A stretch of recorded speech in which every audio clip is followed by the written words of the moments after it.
Hello, everyone. Welcome to the commentary of the Division 2 and 3 together with me, Angelika, and I'm here with Elaynah. We're going to focus on the Divisions 2 and 3, and today we're having semifinals of the winner brackets. It's going to be exciting, right? Oh yeah, I'm absolutely excited, especially after the last 2 days. They were really good, and I'm sure today's going to be great as well. Yeah, absolutely. The matches yesterday were really exciting. Till the Mhm. last game was everything fought, and today we're going to have less games, so more time to focus on those. Right, and before we get started, we'll go ahead and share the schedule for today. So for Division 2, we'll be going over the winner semifinals, like Angelica mentioned, and losers rounds 2 and 3. Mm-hmm. And for Division 3, we will be going over the winners semifinals and losers rounds 4 and 5. Yeah, exactly. So maybe let's remind viewers the format of the event, what is Champions Chess Tour is about. Here we have the altogether 4 events this year. So Champions Chess Tour is happening yearly, and there are always finals at the end of the year.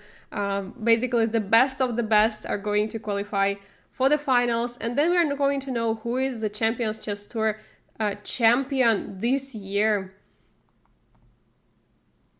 Okay, here we having also the prize fund altogether 1,700,000 US dollars, and for each tournament is 300,000 K. So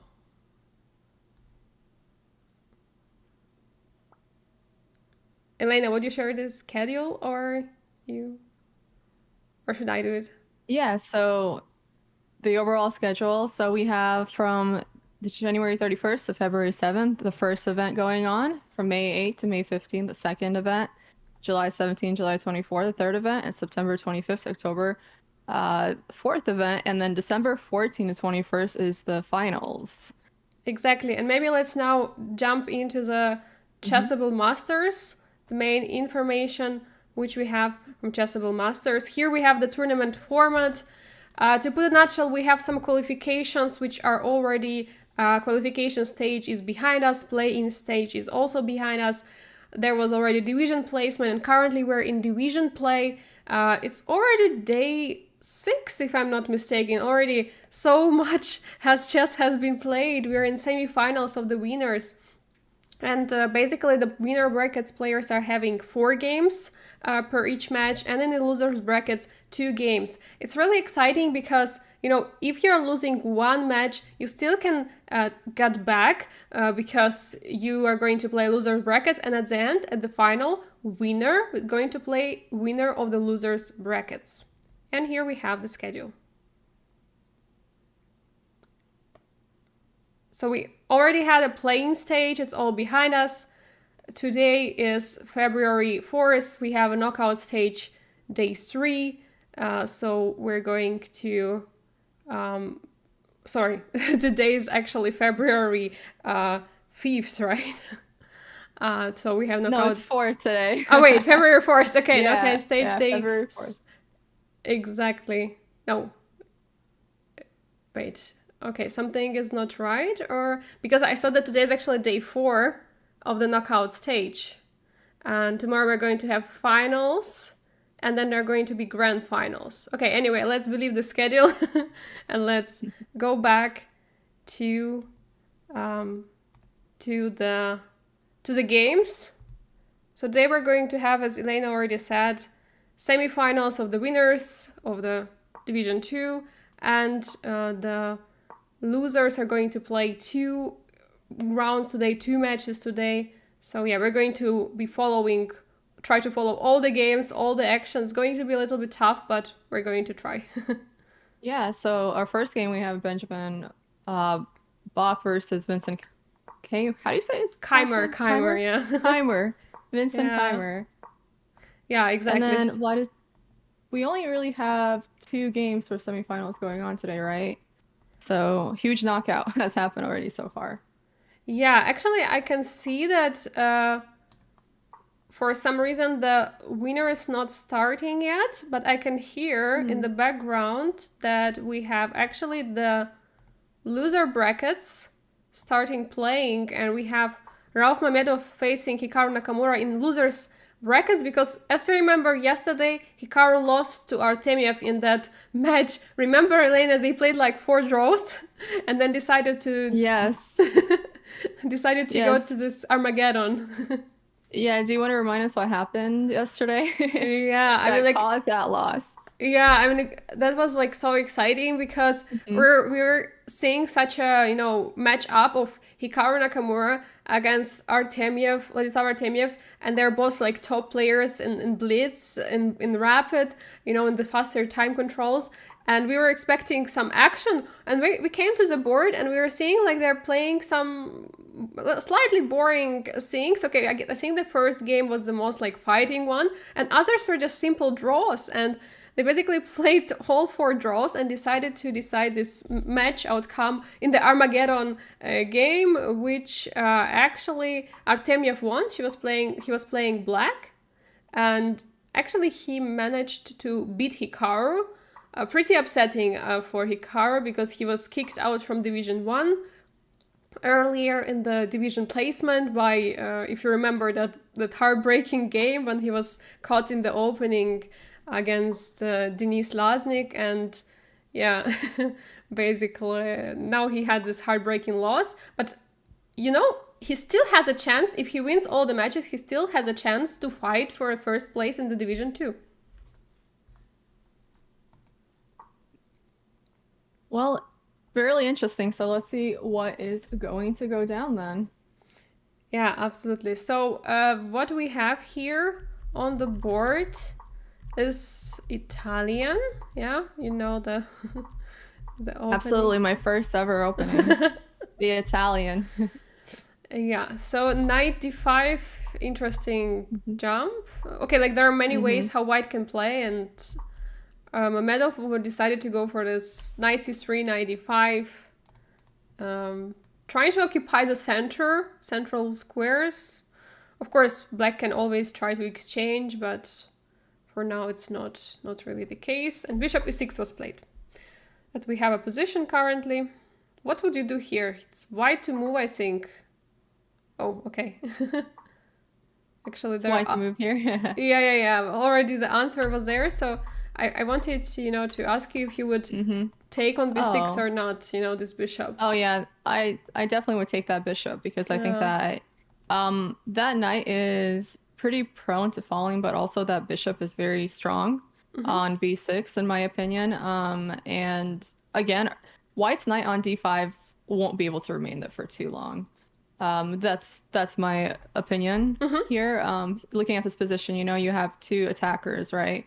Black won't allow a knight on d5 to sit there for too long, and I think that again the bishop is very powerful, so it does make sense to trade off that knight for the bishop. Yeah, I agree absolutely, because also this bishop could be potentially a strong piece if we don't have the bishop on b6, because we have the light squared bishop with a pawns on the light squares. Of course, we don't really want to trade so fast here on e6, because that would allow black to have this pawns in the center. But let's see what happened in the game, because already... Oh! Interesting. He traded the bishop for that knight. Do you think that it would have been possible for that bishop to just sit on b5? I mean, there is no a6 pawn to attack here. So perhaps keeping it there for a little bit longer, unless Mamedov was considering that there is some sort of sequence later on with the knight, that's possible. But I don't see why the trade-off so early. I think the point is that earlier there was like a pin here, so of course knight couldn't run away, but now maybe something like knight e7, knight g6, trying to target, f4 square, maybe going there on the king side to attack, while this bishop on the queen side doesn't really do much, so I think that's why he takes. And I hear like many moves have been played, so maybe we go forward a little bit.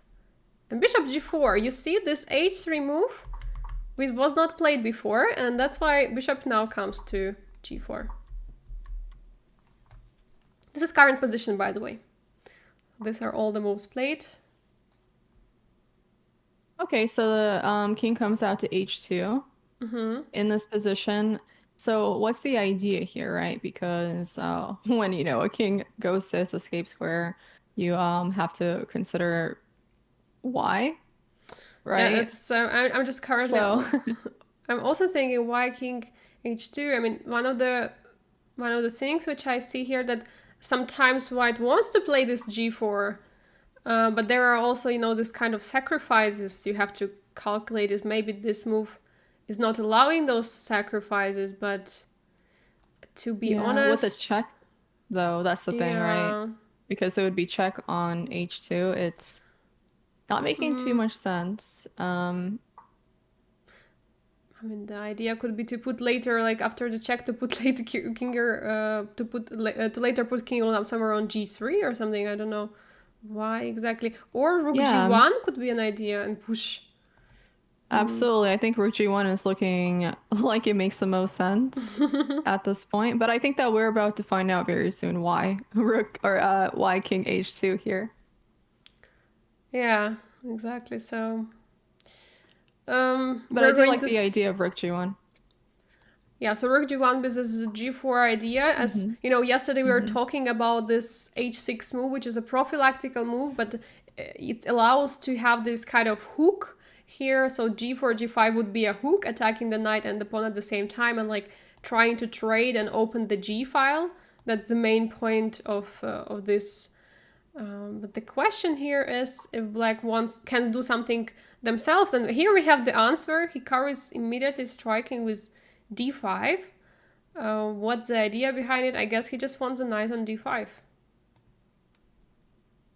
Yeah, and could it be possible that he is starting some sort of center attack in order to avoid the attack on the king side? Because I do see with Rook G1, as you were mentioning, that there is quite the attack possible, right? With even a push like G5 afterwards, with that bishop on E3 and the rook lined up, it does look a little bit scary. Elaynah is fully right. Whenever we are having something which is happening on some side of the board, like doesn't matter king's or queen side, normally we would like to strike in the center. That is like a one of the rules, one of the principles of chess. Also, the same is for the other way around. So, for example, if your opponent is trying to strike in the center, you can react on this with attack on the king or queen side. So that's obviously their idea behind this d5. Hikaru understands that g4, g5 is an idea and it's possible attack on the king side. Currently, this king a little bit more lonely than it was before. Well, this diagonal open and some queen d6 potentially is a threat. Yeah, I was thinking queen d6, would it be possible for well, knight to f4, but I also wanted to mention that's another downside of opening up to the center, right? Especially with the king side attack such as this one, because the king is becoming very vulnerable. So the queen is able to potentially start some sort of attack from the center. Of course, there is always like bishop f4 to protect, but first, for example, some knight d5 can be played not to allow this. Oh, and knight g6. So yeah, I think it was a smart choice to trade that bishop. And now I don't think there is much of a problem for the white king, but it still feels a little bit open here. Knight e4. Okay, we potentially have, I wanted to say potentially we have rook endgame, and Rauf Mamedov decides to trade the rooks off the board. I guess Hikaru feels like this game is going to be drawn, so he allows this queen exchange position. Well, black does have two double pawns, though. I don't know, would that be so good for endgame? What are your thoughts? For example, there was no like h pawn, then for sure that would be kind of a weakness, but in this case, I think for now pawns can be flexible. But you're right, there are also other double pawns, so that's actually, oh wait, this is a little bit weakening. I would not take on a5 because it just breaks your pawns in like 3 parts, and you don't really want that. So Right, I it would just create another weakness with the isolated pawn on a5, so Yeah. It definitely is looking like white has a lot of uh pawns they can focus on here and just kind of gobble them up. Yeah, I would for sure like leave the pawns like that. Like I don't know, maybe rook a8 could be sorry, rook a8 could be an idea, but this what black did, it feels wrong for the endgame because there are even more weaknesses. And as you said, white has the perfect structure. There are two pawn islands. There is a bishop which is attacking, targeting some of the pawns. Knight is beautiful on Yeah. e4, but can it? So Yeah. I'm a little bit confused by the move King G2. Why not Rook A5 here? Why king g2 and not rook a5? Yeah. Mm-hmm. Maybe something with this. Maybe some rook.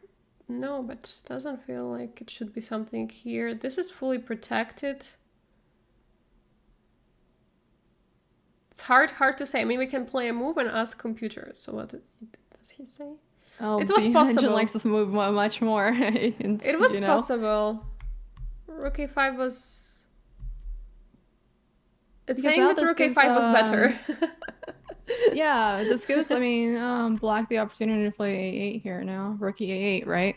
Yeah, exactly. And create some sort of defense, and C5 is defended as well, and perhaps then King G2 and then F3, but then yeah, you have this push happening over here.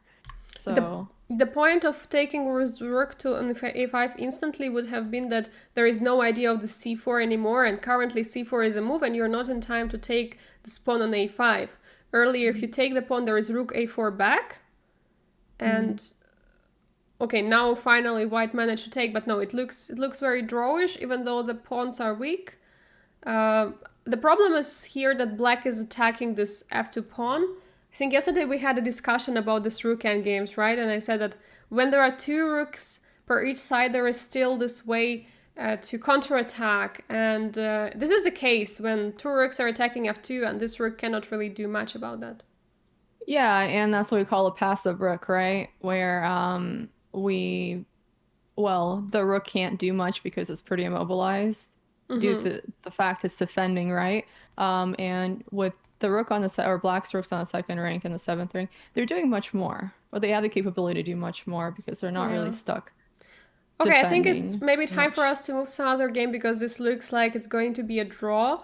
I would say we go to the winner brackets because winner was not started for some time, but now all the games are going, so we can see what's happening in the winners brackets. Maybe just to remind, we have this match Vincent Keimer against Benjamin Volk, and there is also Vladislav Artemiev against Levon Aronian. We will also take a look at that. Okay. So we have here, most likely it was a Queen's Gambit, and it looks like a Carlsbad structure, but okay, maybe it's actually also was a Catalan because I see that this G3 move and Bishop on G2 was fianchetto. And we can look quickly back what happened in the opening. Queen's Indian defense, I believe, was played here, but let's look through it. Okay. Yeah, possible. Wow, Bishop b4 so early. This bishop before is like kind of like also in a way a trend. Like you always like we also have seen in the many games there was bishop before being played early just to make sure, for example, in this case, that bishop doesn't develop on b2 or that knight is not developing on c3. Trying to mess up a little bit white's development of the pieces. And this is like the typical maneuver. So you check with the bishop on b4, especially when the opponent plays Catalan, so with the fianchetto on the even if there is no b3, even b2 is not played, then opponent still wants to play b3 with the bishop to b2, and that's why bishop b4. And basically now you're saying, I don't want to trade your bishop, I want to go with the bishop to e7, and now your bishop cannot really go to b2 so easily as before. That's really smart. So what would you call this type of maneuver, basically, where you bring out your bishop to check and then you move it back in order to ruin your opponent's position slightly because they did not want to move the bishop there ideally, right? Do you know what this would be called? And to be honest, I have no idea how it's like called in the chess term, but it looks like some kind of, it's not a provocation, but it's rather, just to mess up your opponent's plan. It's like in the common language, because that's actually one of the most important things in chess. It's not like to focus on your plan, on your game, but also to see what's your opponent actually doing, what your opponent wants to do, and to try to stop him from doing that. And that's exactly what Benjamin Bock is doing here. He's playing bishop before going back, and now the bishop is misplaced. Of course, at some moment, bishop can still go to b2, or maybe bishop will still be here.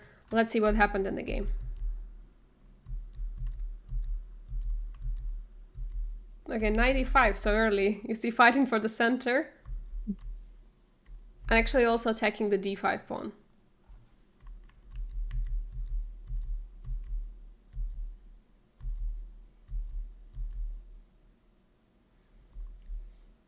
Yeah, you see, that's why this bishop before was so smart. So now bishop of white is working on this diagonal, going to f4. Right. But after that, bishop to a3, and rook looks a little bit awkward, but I think still bishop c1 is possible. But I don't know if you want to go to b2. Yeah, it definitely feels like that box bishop here is just a bully. Placing the rook on c2 is very awkward, as you mentioned. Yeah. And with a check earlier too, that bishop is definitely the star of this game so far. Yeah, I mean, of course, like sometimes rook on the second rank is fine, and it can go sometimes, to some squares like e2 or f2, but in this case, like there is not much going on, and yeah. Okay, it's still like placed on the semi-open file, so for now it's kind of okay. Okay, let's see, h6, bishop e5, and bishop h3. Okay, so white is saying I'm also not sleeping with my bishop and trying to create some initiative with the pieces, trying to put them in the better squares. We can say bishop on g2 looks nice, but it was earlier looking at this pawn chain, which was not so good, so that's why bishop h3 was played, to pin the rook with this knight. Wow, bishop f6. Would you take here on f6? This position? I don't think I would take here on f6. I'm trying to think of why, because I mean the queen takes right on f6, right? And then maybe, well, the knight can't move to e5. Well, okay, never mind. I guess it makes sense because the knight drops, right? So they're forced to take with the pawn. So actually, I would take here then. Looking at it further, there is a pin, and that pin is apparently very strong here because there's only one defender of the d7 knight, which is the queen. Yeah, you are right. That's kind of the case that we have here the one pin, and yeah, as you said, in order not to lose the exchange, you're forced to take with a pawn because this knight is falling. So yeah, it's nice that you come to it very, very fast. So yeah, bishop f6.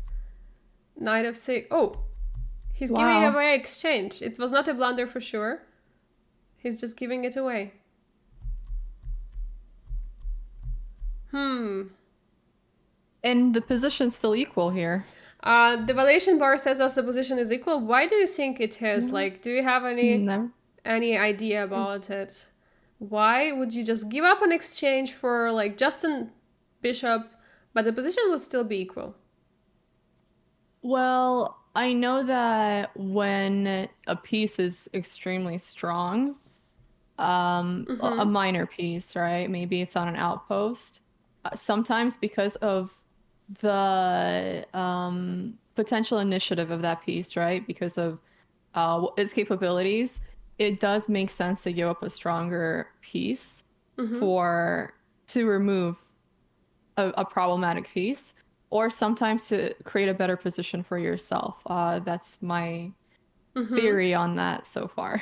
And also you can connect with it. Okay, we will talk about this brilliance in just a moment. And also we can connect it with the rook on c2, which was earlier placed here very awkwardly. So the rook's in this position, which is closed. I mean, you cannot do much with the rooks in this position because you simply have no way. Like the rooks are standing, but there is not much happening right now. But the minor pieces are the ones who are actually, creating the threats. But let's go back and see what happens. c5, and evaluation bar is immediately saying us, wait a second, why is black trying to open files? That's not what you should normally want to do. If you are like sacrifice an exchange, you still want to keep the position not so open, for the rooks to enter there potentially. But this is what's happening. And brilliant move, knight d5. Wow. What is that? Yeah, I'm very curious about this move, knight d5. Why is brilliant? So if knight takes on d5, right? That's What what's are we happened? seeing here? Oh, fork. Yeah, exactly. Okay. This nasty Okay. fork. So fork. So you just win the knight right back. Yes, and what's the point of this? Because you took the pawn and now you're going to give away your pawn. The point here is, as we just discussed, not that we created that we want some material, but the point is that after the take, queen takes, we're going to have open or semi-open files for the rook. Sorry, my computer is not functioning. And that means that that position will become better and better for white, because white is up an exchange. Yeah, absolutely. And also, looking at black's bishop on a3 seems to not be doing anything at all now. Yeah, exactly. With c5 being played and is sitting in a corner, I don't see what it can do until it's moved. I think that's why Somewhere also more- white is not taking, because white is mocking that bishop. Okay, you had a great piece in the opening, in this first phase of the middle game stage. But currently, actually, bishop, you don't want to take, because then bishop goes out and immediately creates some issues, on the king side. But you want to keep it there and let black take in order for our rook to play at some moment, potentially entering that file. I don't know what's currently being thought of, because we can see time is running for Vincent. It looks like this should be a move. I mean, either there is some problem with probably there was some kind of problem with connection for him, because we can see that he spent 2 minutes on this move. I mean, that happens, it's online chess. It happens for us. For me, millions of times. For you, Elaynah, like, how many times do you lose because of connection? Because of connection? Yes. Well, explain what you mean by connection. Like, basically, like, you're reconnecting, you're trying to, like, I was disconnected, like, once I was streaming and playing, and then my OBS crashed, and I was still playing, but it was constantly showing, like, reconnecting, and then I couldn't get the internet back, basically, till the wait a second, something interesting is happening. Yeah, I just saw that Oh too. my god. So basically I just lost some time because I was Oh. waiting for the for reconnection to be finished. But what is this? Oh my god. C6 is such a powerful move.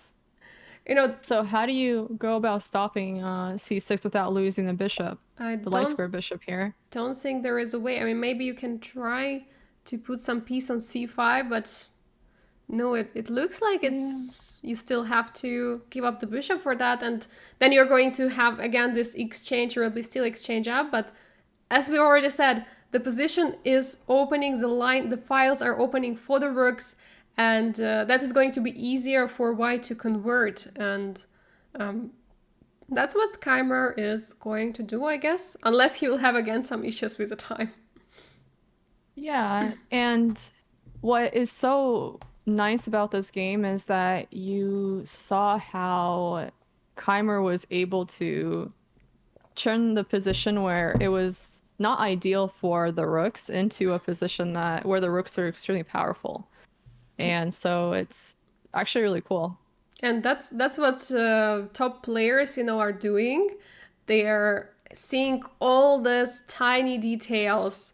It's absolutely incredible, like how they can realize where, at which moment they should sacrifice a piece, at which moment they should go for this exchange. Because, for us, like, exchanging the pieces is like, okay, I'm exchanging pieces, I'm not losing anything, I go for it, it's fine. But for top players, they're like thinking, wait, what the position will be? Is this piece better than the other one? What am I going to get from it? And that's how Vincent managed to go to this endgame where he's pawn one step away from promoting to be a queen. But the bishop are still, I wanted to say strong, but one bishop has already went away from the board. And we knew that bishop was going to fall. It did not seem like there was any way Yeah. to... And of course, like he was trying to check, white's king. There was some checks, b7, and then bishop went back to a6, but there was no way for him to stop it.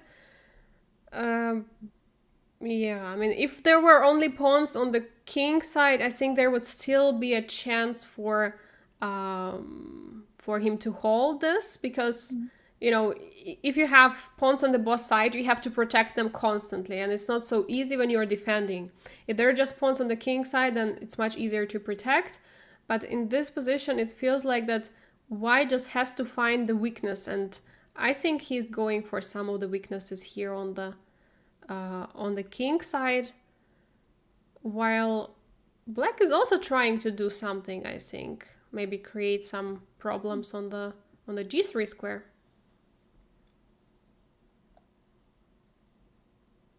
Okay, everything's happening so fast because players are having like a few seconds on the clock. Some blunder. Oh no, he blundered a pawn, and now this one is falling. No. Oh my gosh. This is how everything can turn around. That was the problem, this g3 pawn. And this wasn't looking like the easiest endgame either anyways. Wait a second, what is with this rook there? Oh my god. What is happening? Okay, this looks like... Well... Wait, is it? Yeah, this looks like a draw. This should be a draw. Black is going for the draw. Oh my god. I mean, white is trying to have a draw now. Oh my god, so many blunders happening in this time trouble. This is absolutely unbelievable. Oh my god. This was so winning for Vincent, and he just blundered in one move and stalemated his rook on b5. Ouch, yeah. Okay, this he can defend. He can defend this for sure. It's going to be a draw just in a few moments. I think meanwhile we are jumping to some other rook endgame. I think also both players having a very low on time. Another players in the semifinals of winner brackets of Division 2. We have Vladislav Martevia facing Levon Aronian in the interesting endgame with a f and h pawns, which can be a draw, but also can be winning for white.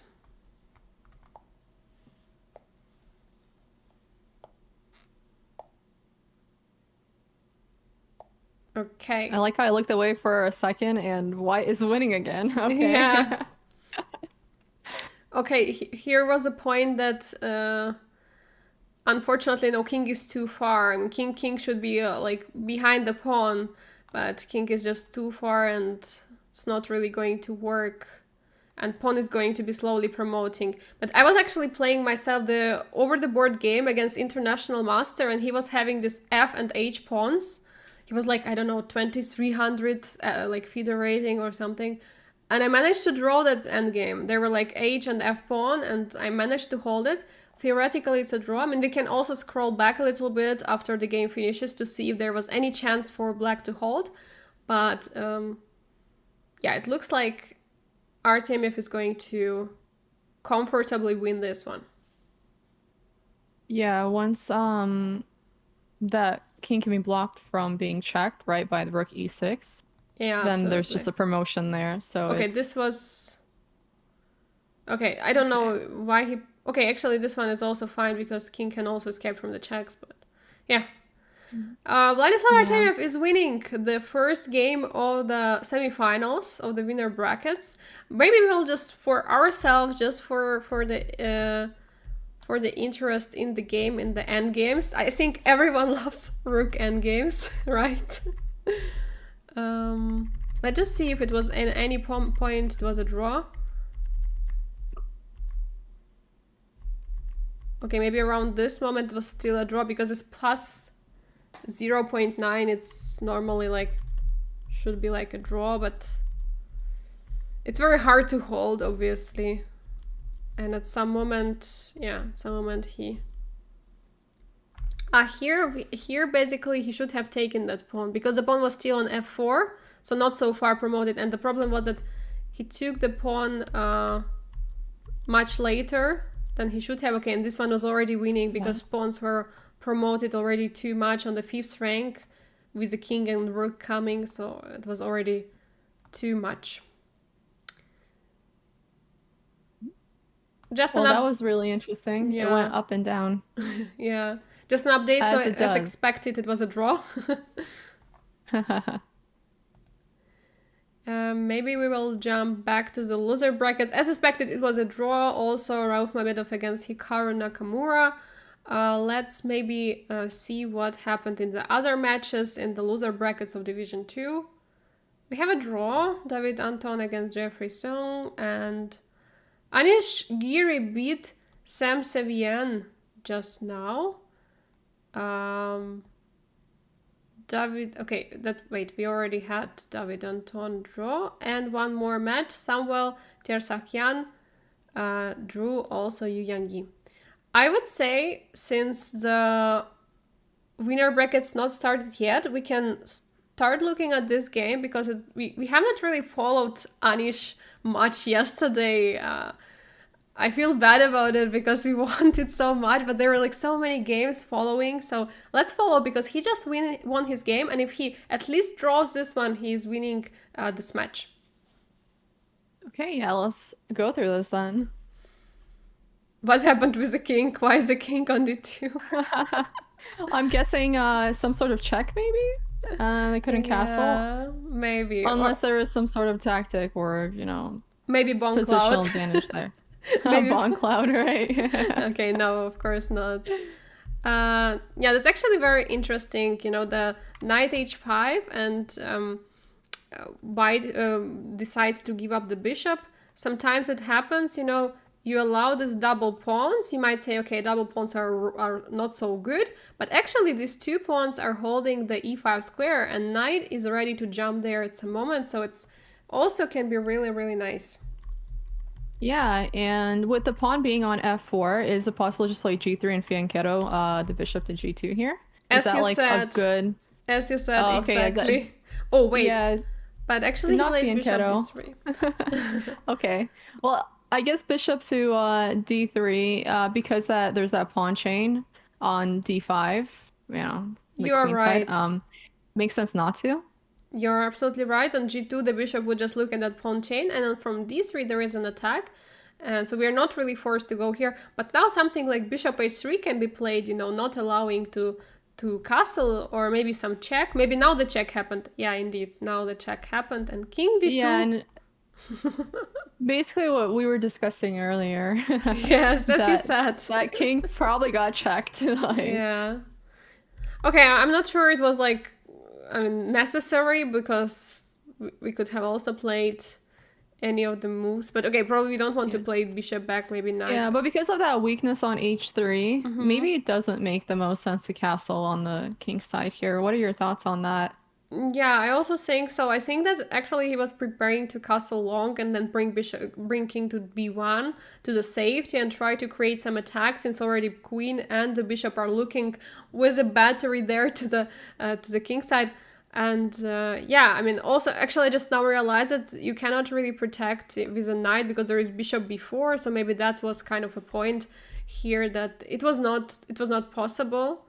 So he played king d2 and g6, stopping that bishop.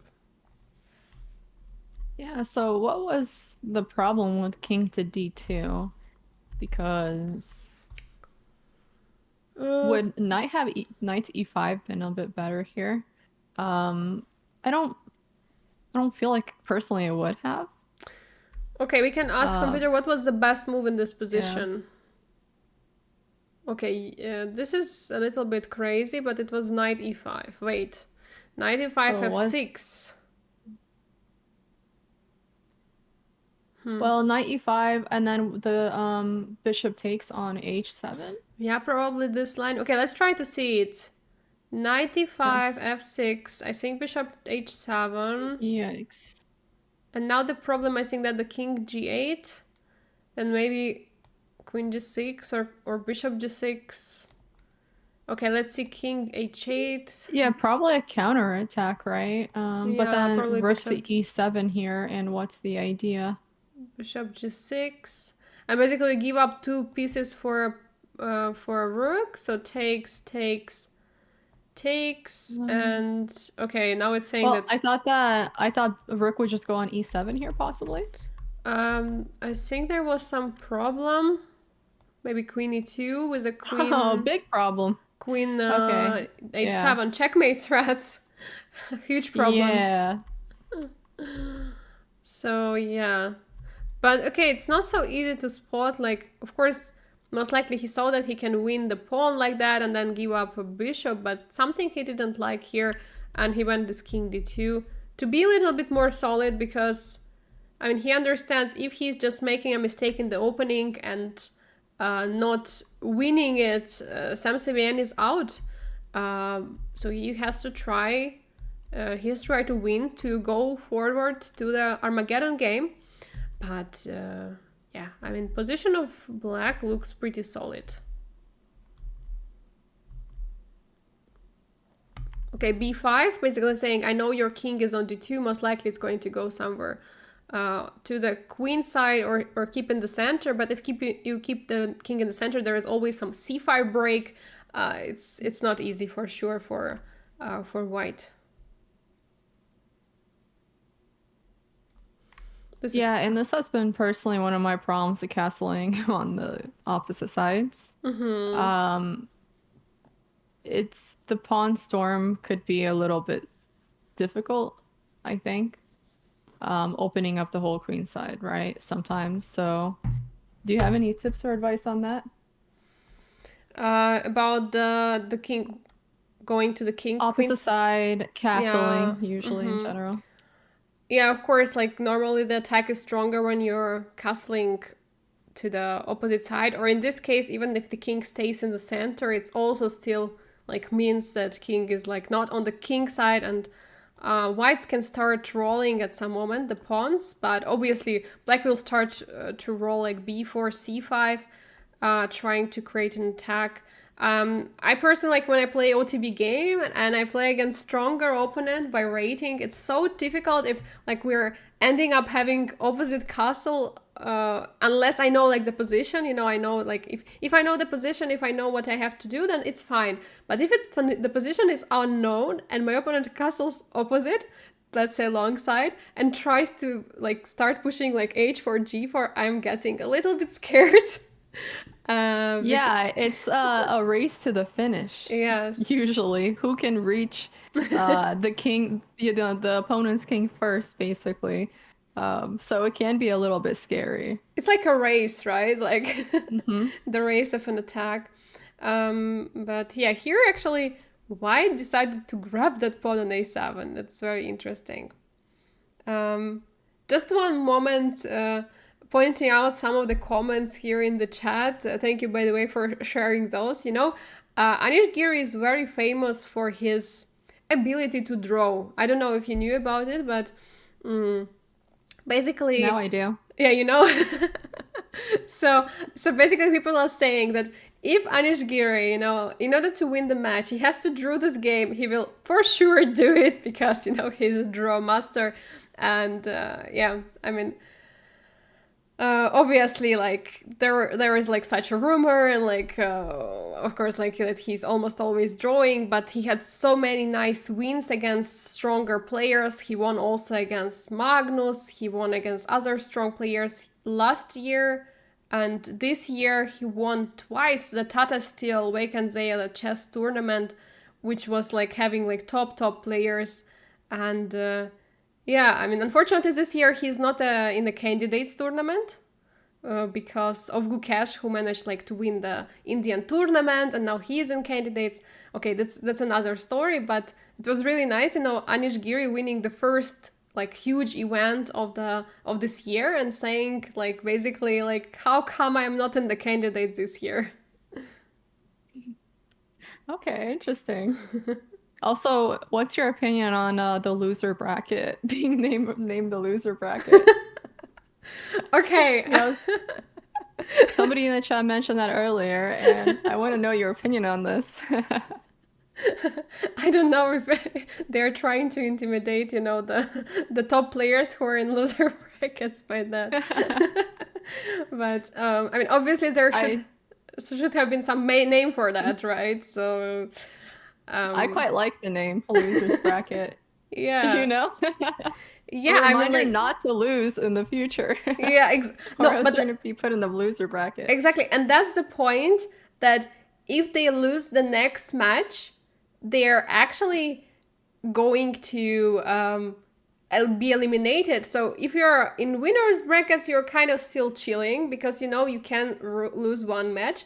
But when you're in the loser brackets, that really means you cannot lose anymore if you want to fight for the first place.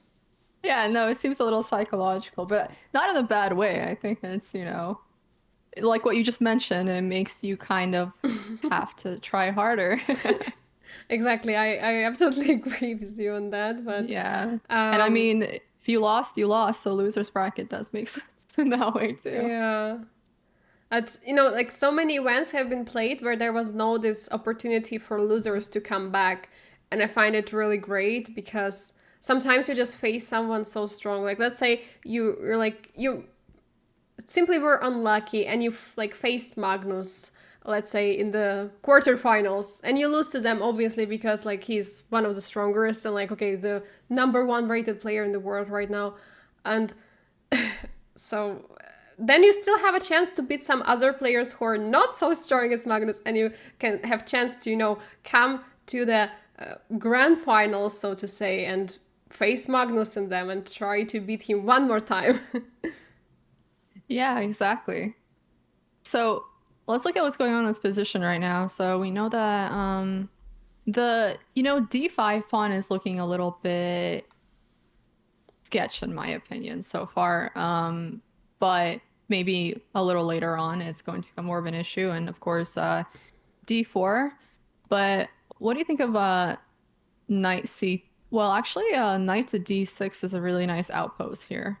Seems like there may be some sort of possibilities involved with knight to D6. Yeah, I agree with you. Once the pawn was pushed to c4, we also saw there was shortly the question mark to that move. Why exactly?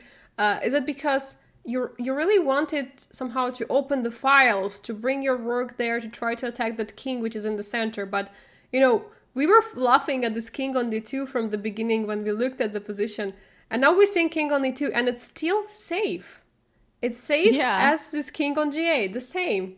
yeah. Well, white kept the position close, right? And as you mentioned with black, having that rook, that c file gone from the c file and allowing the rook to come in would maybe have created a bit more initiative. But right now, it just seems like the king is safe in the center because, white has their whole little pawn structure going on where black can't infiltrate very easily. And after the c4 push, I actually seems to kind of help Wise King out. Yeah, I mean, in the end game, it's also, of course, saying that b2 can be potentially a weakness, but no, I mean, like in this case and in this game and in this case, it was just helping white.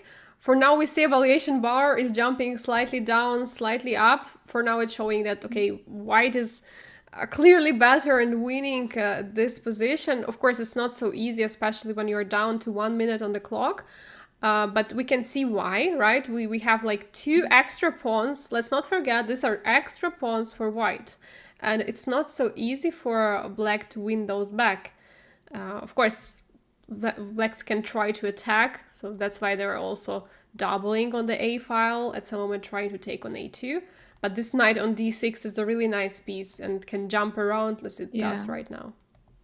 Do you think rook to b8 is possible here, pinning that knight? You're And then we just have absolutely two right. knights in the edges.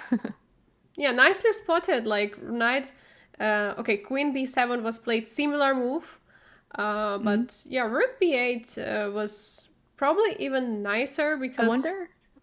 Yeah, sorry, go on. yeah, I think it was like even nicer because after a3 there would still be a pin, because it's a queen pin. But yeah, maybe that's why he realized and played now queen d7. Wanted, but again, then the knight is hanging actually. Oh my god, Oh, the Gear is queen is getting low. defending. All right. Yeah, time trouble, time trouble. Wait, what? Uh-oh. There Well, should now, I don't there's really possibility of...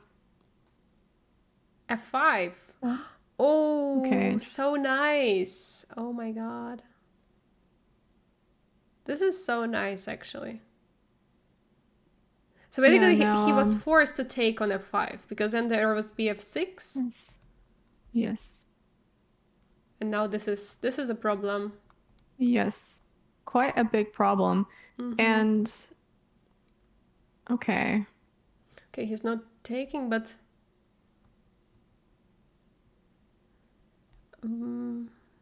it's very.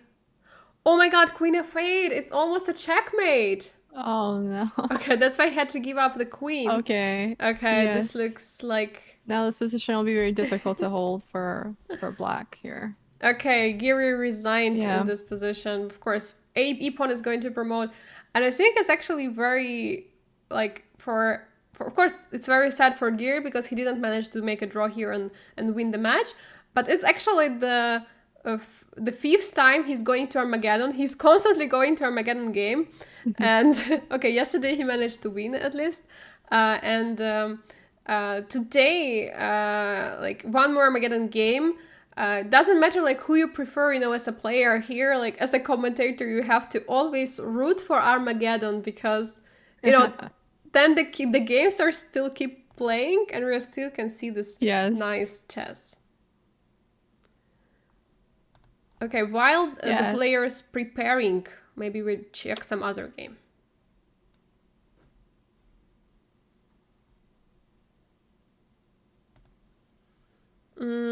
Just quickly, we have actually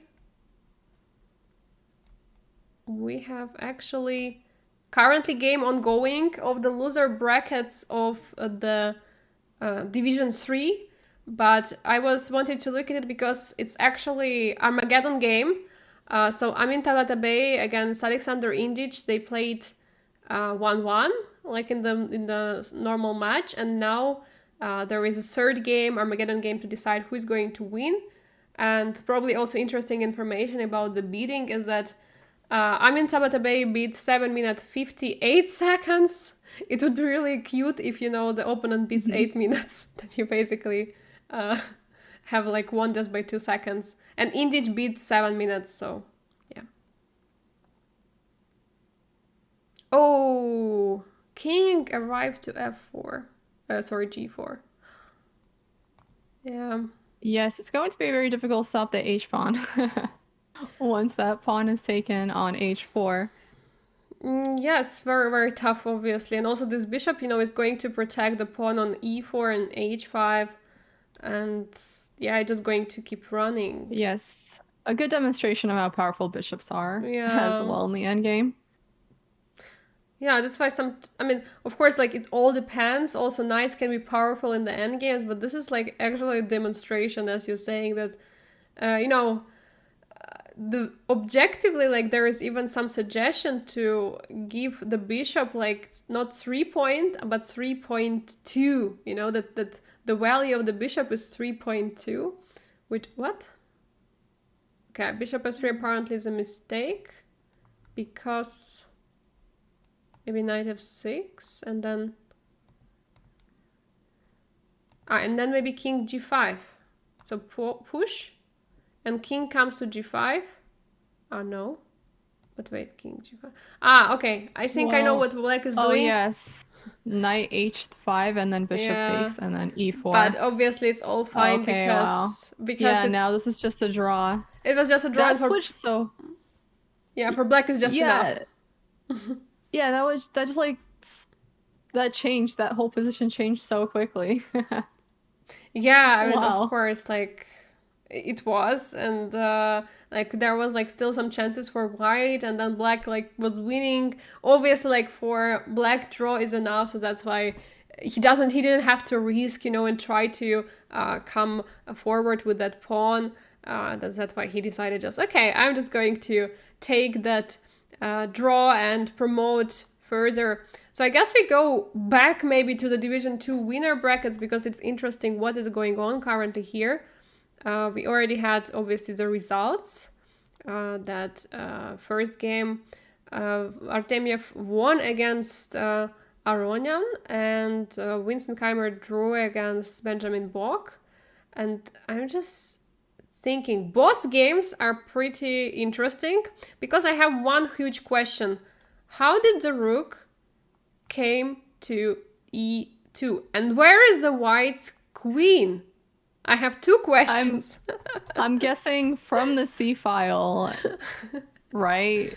To Yes. C2, and then the knight probably jumped from knight B1 to knight D2, I'm assuming. Yeah. That makes the most sense. There's no other way for that rook to enter, right? Yes, you're right. Unless it like spawned there, so yeah, I don't know about that though. Did a magic trick right onto E2. The chat is laughing that the white's queen turned into a black rook. Oh my god. That's funny. Yes. Okay, we probably go just back just to quickly. Okay, opening is pretty simple, similar to what happened before, but now Vincent was with black and he played basically the same idea: bishop b4, bishop d2, and bishop e7. We already saw that in the other game. Okay, everything looked fine. Oh. Oh! Oh, there's a trap here. You sacrificed the bishop to trap the queen. But I'm just thinking, how do you trap it? That's what I'm thinking about here, but okay, let's see, rook to b8, and then, but I don't. Yeah, like you cannot really trap. I would say that we follow the moves which they played. So knight e6 was played, saying it's a great move, but queen c6. And now rook c8. Ah, you took the squares b7 and b5 from the queen, and then you play rook c8. And now queen Yes, a4. and then if queen goes on a4, b5 is played here, I believe. Exactly, b5, the great move, and there is now it's trapped. And then knight c4, another great move. Okay, bishop b takes c4, writing that brilliancy, but of course there is no other way to give. Okay, this is okay. Probably also brilliancy. We'll trust just at home. Knight e5. So many moves. Not even taking. Not taking that. That knight. That was a great demonstration of how to trap a queen. Also. Yes, and now rook is entering this e2, taking the pawn, and okay, the rook has been traded. Let's see material. How much material do we have? We have a queen for what? The 3 minor pieces. That's interesting imbalances. Have you ever had such in your games? A queen for 3 minor pieces? Yeah. I have before, yes. Yeah. But probably some online, course, yeah? Yes, online. It's not the easiest thing still, though. But, you know, here, black is of a pawn. But as we discussed before, I think that maybe it's a different dynamic with 3 minor pieces versus a queen, though, versus a rook and a knight, right? Or a rook and a bishop, because the queen is very tricky and you have to be able to coordinate your pieces well. You know, when you trade off a queen for 2, you know, a major piece, a rook and a minor piece. But with the bishop pair against the queen, I'd still be pretty scared if I were the one with the queen. I mean, you can be scared like for both sides because whenever like also you're playing with a queen against 3 pieces, you know, they also can if they are like if they can maneuver. Oh, he blundered a piece. Oh my god, rook f3, another brilliancy. We have to count how many brilliants were there in the game after it finishes. Like yeah, I think we have to do that. And now there's just mate into. Yeah, there is a mate, yeah, because queen e1 and it's a checkmate. Yes. Or more beautiful Wow. knight. Oh wait, knight c1. Sorry, not That's queen e1. Knight c1. A checkmate with a knight. yeah, that's a very nice mate. Yes, cute little mate, right? Yes. Yeah, mating with the knight on the first rank with the queen in the corner. Interesting. Very interesting. We still have 2 games to follow, so it's not yet over. But if Vincent wins 1 game, he's already winning this match. So we'll keep an eye on that. Meanwhile, actually Levon strikes back and winning against Artemiev with white pieces. I can see that there was like some very nice attack here on the queen side, on the king side. I think we move forward to the other games because there are so many ongoing. And I think we're going to make it back. We're going to the Division 3 because there is Armageddon game played. I always like when we have Armageddon, so I guess it's Yes. fine that we can move there. We have Jamie Santos Latasa playing against Alexander Bordnik with white pieces. And very interesting bidding information is that Jaime Santos Latas bid only 9 minutes and 10 seconds. So it means he didn't really want to play with black pieces. He was ready to play white. And Bortnik bid 8 minutes and 30 seconds. So not so far actually. So he got a lot of time, I would say, because sometimes people bid even with 7 minutes, which is really, really little.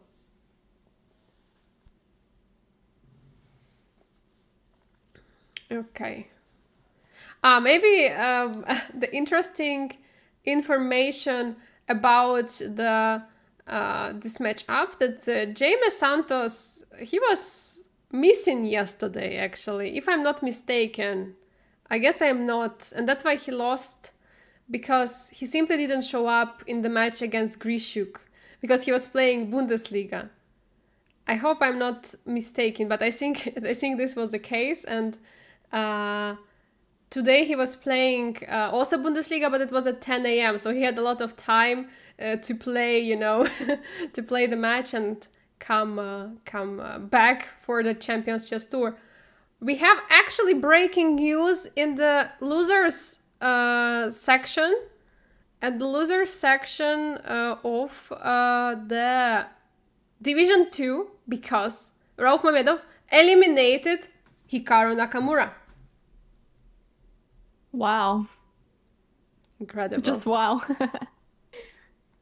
Incredible. I wonder if we can take a look at that game later if possible, because I wonder what went wrong there. We can also look Hikaru right has- now. We can look right now Yes, because that game sure. just started, yeah? Yes. Yeah, Hikaru has definitely been having a rough time in this tournament. Yeah, for sure. He had been having like starting from the basically day 1, yeah, when he was eliminated from Division 1. Remember that heartbreaking loss immediately out of the opening, out of nowhere, and then he was eliminated once more, right? Like to the loser brackets yesterday, and now yesterday he was playing Artemiev. Yeah, Artemiev beat him, and now he's facing Rauf Mamedov, who is, I mean, by the rating we can say he's weaker than Hikaru, but obviously anything can happen in online chess. We have a Spanish here. Yeah, that's why I don't like so much, taking on e3, because then this pawn is coming, the f file gets open, and sometimes a d4 push is possible. Yes, I think that it helps white quite a bit, right? You have that f file open for you, and d4 is very strong. Mm-hmm. Definitely can allow you to just take complete control of the center if your opponent's not careful. Mm-hmm. So I guess sometimes those double pawns work just because there is a possibility of just complete center control. Yeah, computer is actually not liking this h4 push instantly,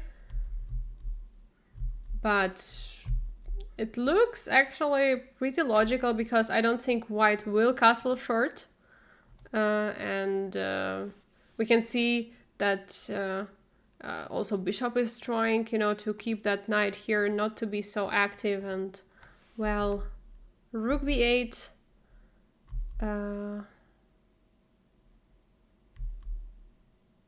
Wow, very interesting actually. Very interesting and instructive idea. Not to take, not to double pawns, but to jump here. But of course there was also bishop takes. Why do you think bishop didn't take?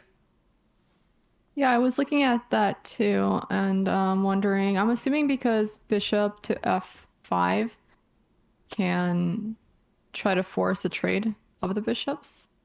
But then I don't know if the position would be that good for black anyways. Unless there's some sort of attack on the bishop there, besides bishop f5, trying to trade off, which I am curious about. But perhaps here there is a stronger attack with the knight on h4, as we were discussing, because of the g6 check could potentially work because of, oh, now I'm seeing it. Okay, so bishop is controlling g8 here, and the knight on h4 is threatening a mate with knight g6 check. Pawn takes, and the rook's it's open file for the rook, and so that's a mate.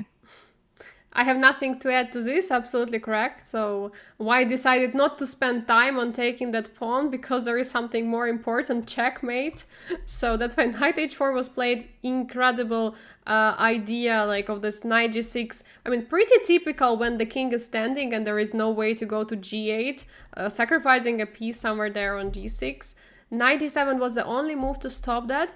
And now he takes, so only in this position he takes. Still, evaluation bar doesn't like the position, but I would say it's very, very difficult here. Like, whenever you're under attack, even if objectively position is better for you, you don't really know it, right? Hikaru doesn't know the position is better for him, and he's under attack. He's trying to defend, and he plays your move, bishop f5. Logical move, trying to trade the pieces, right? Because you don't want to knight and bishop to attack.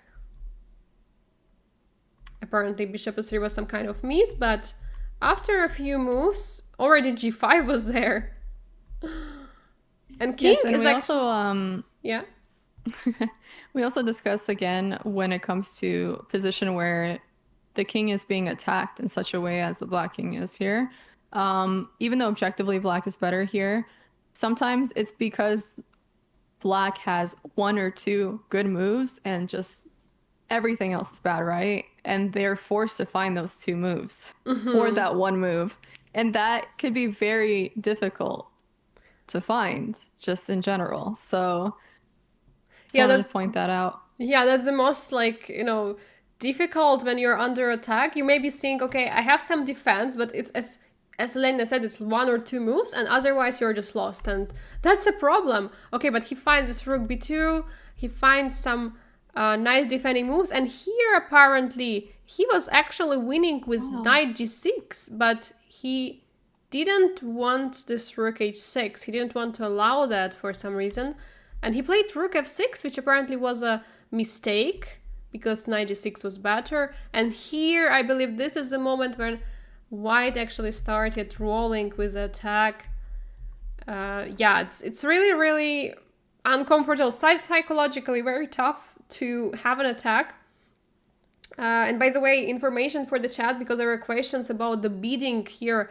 Hikaru bid 6 minutes and 19 seconds for this game to play black, and Rauf bid 6 minutes 55 seconds. Incredible.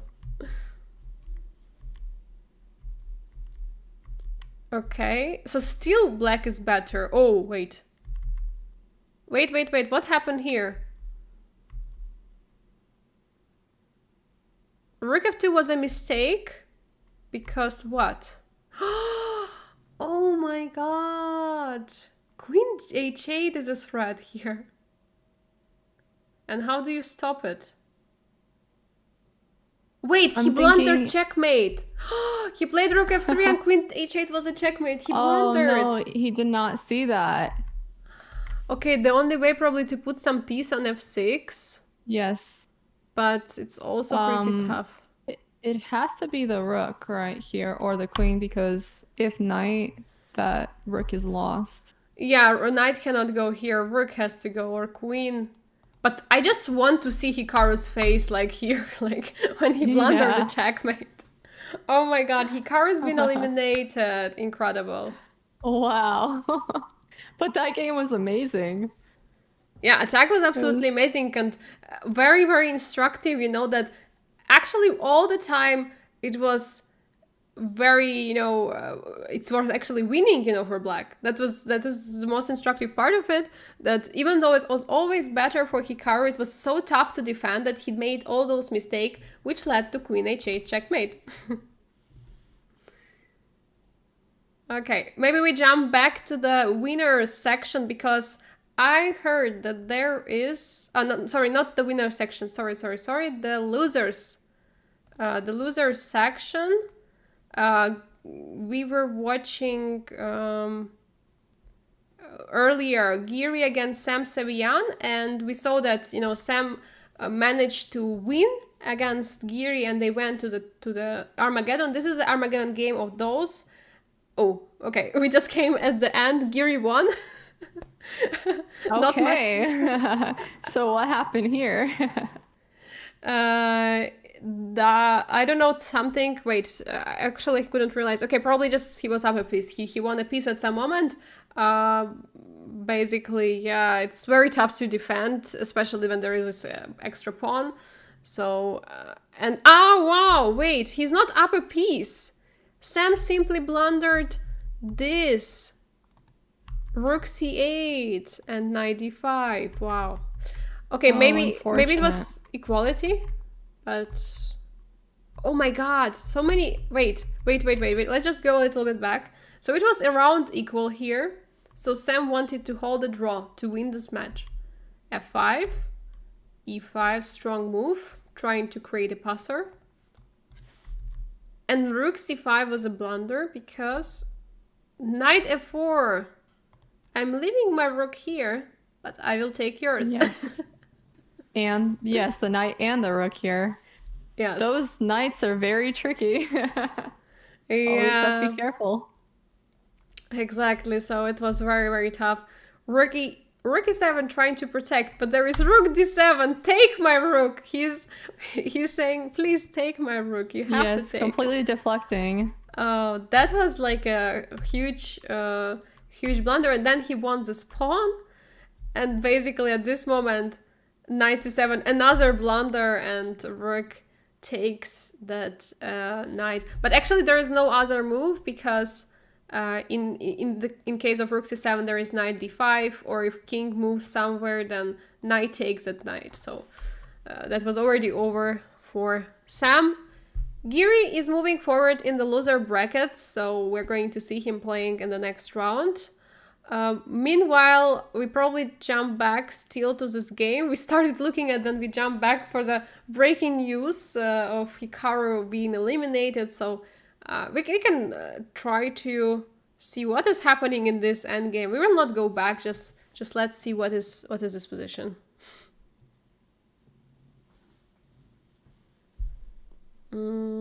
Rook against bishop. Sorry, bishop against knight with the rooks. So, who is better here? Well, Oh, black's pawns are pushed pretty well. Black's pawn is pushed pretty, far yeah. down at this point.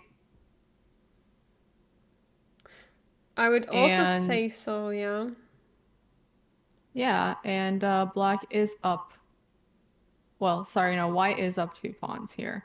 But position is looking pretty drawish, right? Slight advantage, very slight advantage for white here. Yeah, I think that that's why, because the bishop can be staying somewhere on f2, let's say, and protect the pawn on g3, and at the same time hold this pawn from being promoted. Actually, rook g1, rook g2, very nice idea. Wow, I missed it. And the problem of the knight, that it's very, short piece in terms of the moves. It cannot jump all the way, let's say, to b7 from f4, but it has very short moves. So that's why knight on f4 has to always protect this pawn. If rook goes back and knight jumps away, then rook comes back and knight will always have to protect that pawn. Yes, but with the rook being on e2, perhaps there is the rook takes bishop if the pawn is able to advance, but I would assume black would, move their rook behind that pawn. It would make the most sense too, and just take it the moment that it started being pushed up, right? Yeah. So I think that, yeah, black can keep the pieces on the king side and then at some moment even sacrifice the bishop for that pawn if they can make to take this g2 pawn. Because at the end, if there is like rook and the knight against the rook, it's theoretically still a draw. But of course, there has been so many practical games which ended in the loss. And also, let's see at the time, 1 minute for Bortnik with 2 minutes for Jaime Santos, who actually was this weekend playing OTB. So maybe he is, tried to prepare for the Champions Chess Tour by playing Bundesliga to be more in the form. And let's remember to our viewers, in this game there is no increment because this is Armageddon game. 39 seconds is very low already, but yeah. Bortnik is trying to speed up. I mean, he's one of the best online blitz or bullet players. He's playing a lot of these blitz bullet events, so I see he can still play it, but okay, 30 seconds is like, it's so low when your opponent has almost 2 minutes. are there possibilities of bishop being moved here and that rook winning that g pawn?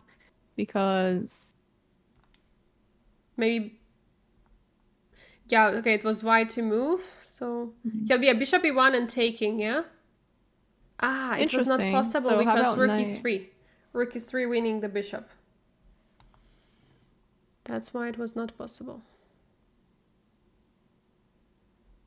There is always some knight e2, but... Oh, wait, maybe he found a draw. Attacking the king and attacking the pawn at the same time. So he cannot really go back because it will be always a check. And now he's attacking against the pawn. So there is basically no way you cannot repeat. But okay, 17 seconds. Oh, he's protecting. That's actually been missed. So the pawn is protected now. He found. Okay, 14 seconds, really low.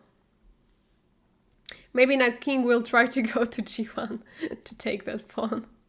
Who knows?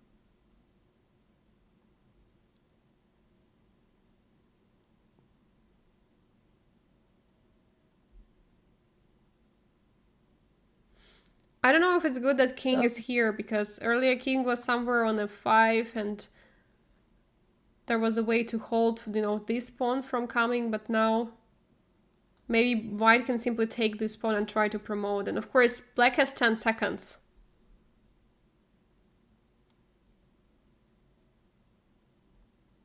Oh. Okay, wait, some pawn is going to be probably taken. Okay, this pawn is now... Wait, was some kind of blunder, but okay. Everyone is making blunders. 9 and 6 seconds. Oh my god.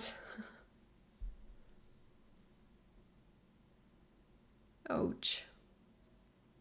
This looks... Oh my god, so fast, so fast. Oh my god, Bortnik won on time! Flagging! Is that our first flag? I don't think we've seen a flag in a while. I don't think we also seen... Maybe there was some flag we missed, maybe some game which we were not following, but I don't remember also like really flagging, and especially in the position where you're winning. This is incredible. This is absolutely incredible. Bortnik is super fast. I think, one of the reasons might be that Jaime Santos is currently, he played Bundesliga. It means he's somewhere on the way or he's in the hotel. Maybe some bad connection, maybe bad mouse. Maybe he's playing with a touchpad. Maybe he's playing on this. Okay, probably not on his phone because he should play on the notebook. But I think that there was some maybe issues, for him to play faster. Yeah, no, definitely. Definitely a possibility. Okay, I think we jump back to the Division 2 winner brackets and see what has happened so far here. We have this match, very interesting one. Ladislav Artemiev against Levon Aronian, 1-1 so far. They are playing their third game. Again, just to remind everyone, there are 4 games matches in the winner section, while there are in the loser brackets there are only 2 games. And if they are tied, then there is going to be Armageddon game.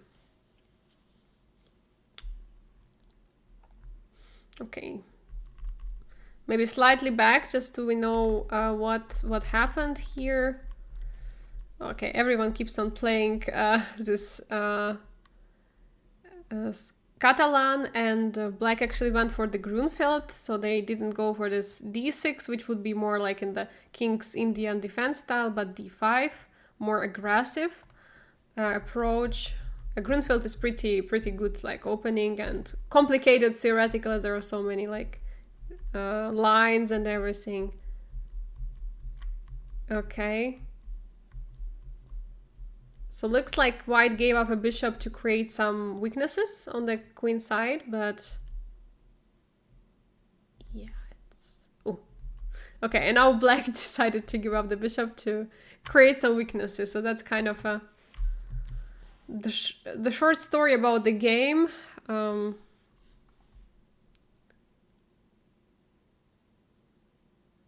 Interesting about this rook. Rook is not going out soon because the queen is on e8.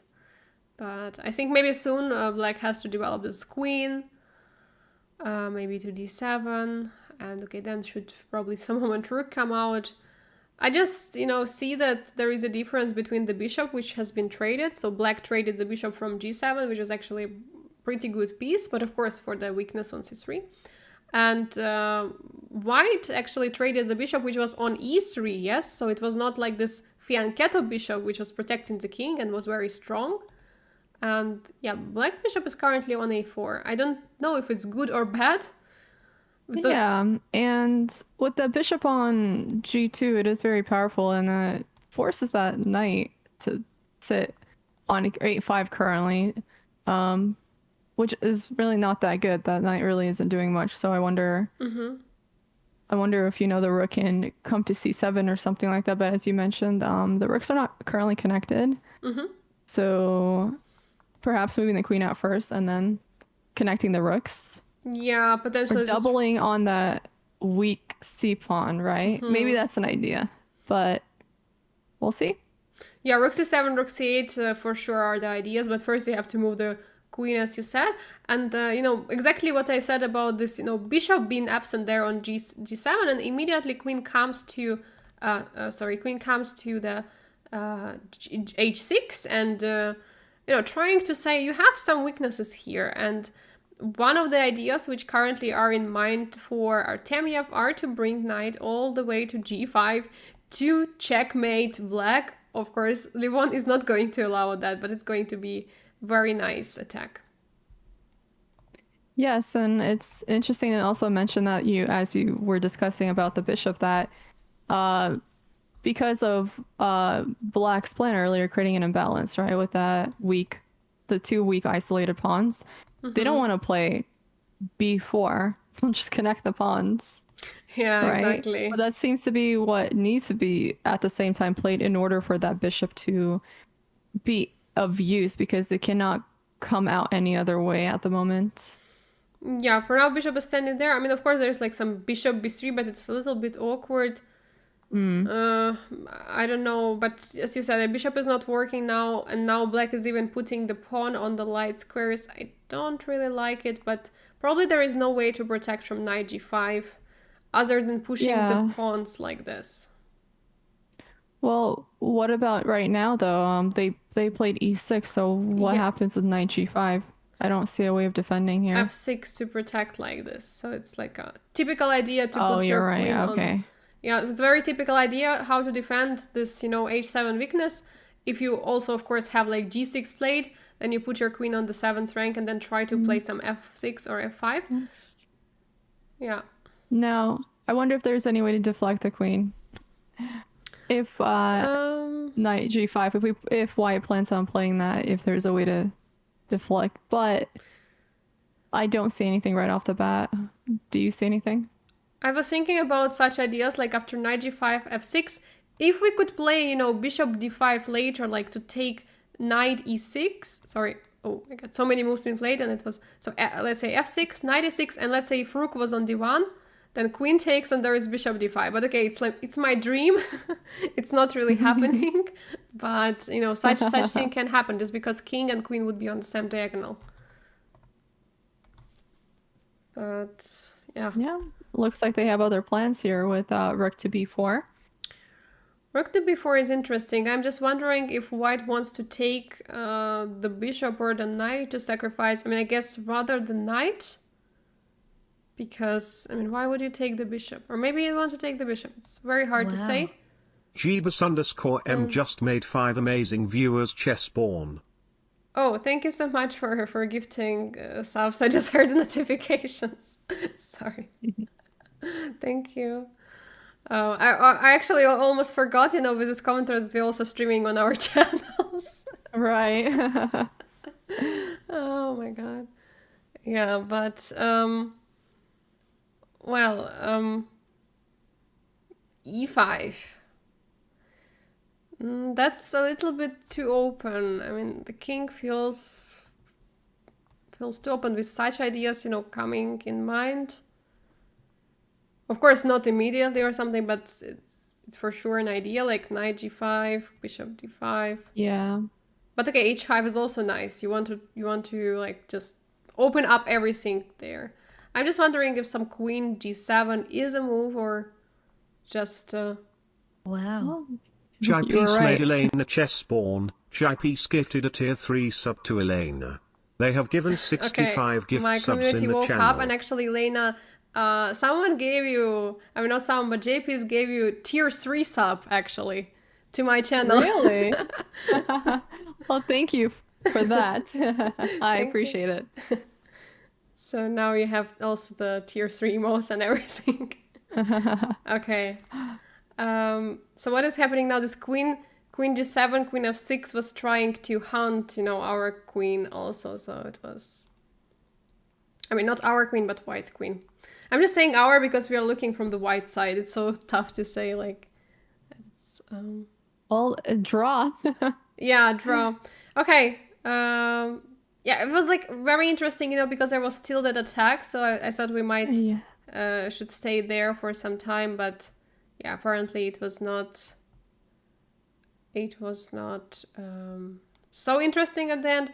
Wow, Benjamin Bok is striking back with Vincent Keimer winning this game.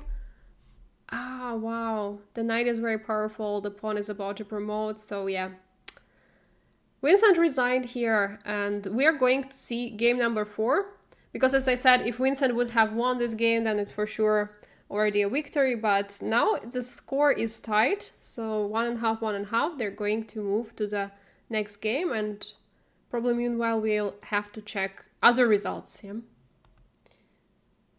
So actually, this one we already know, Wow. right?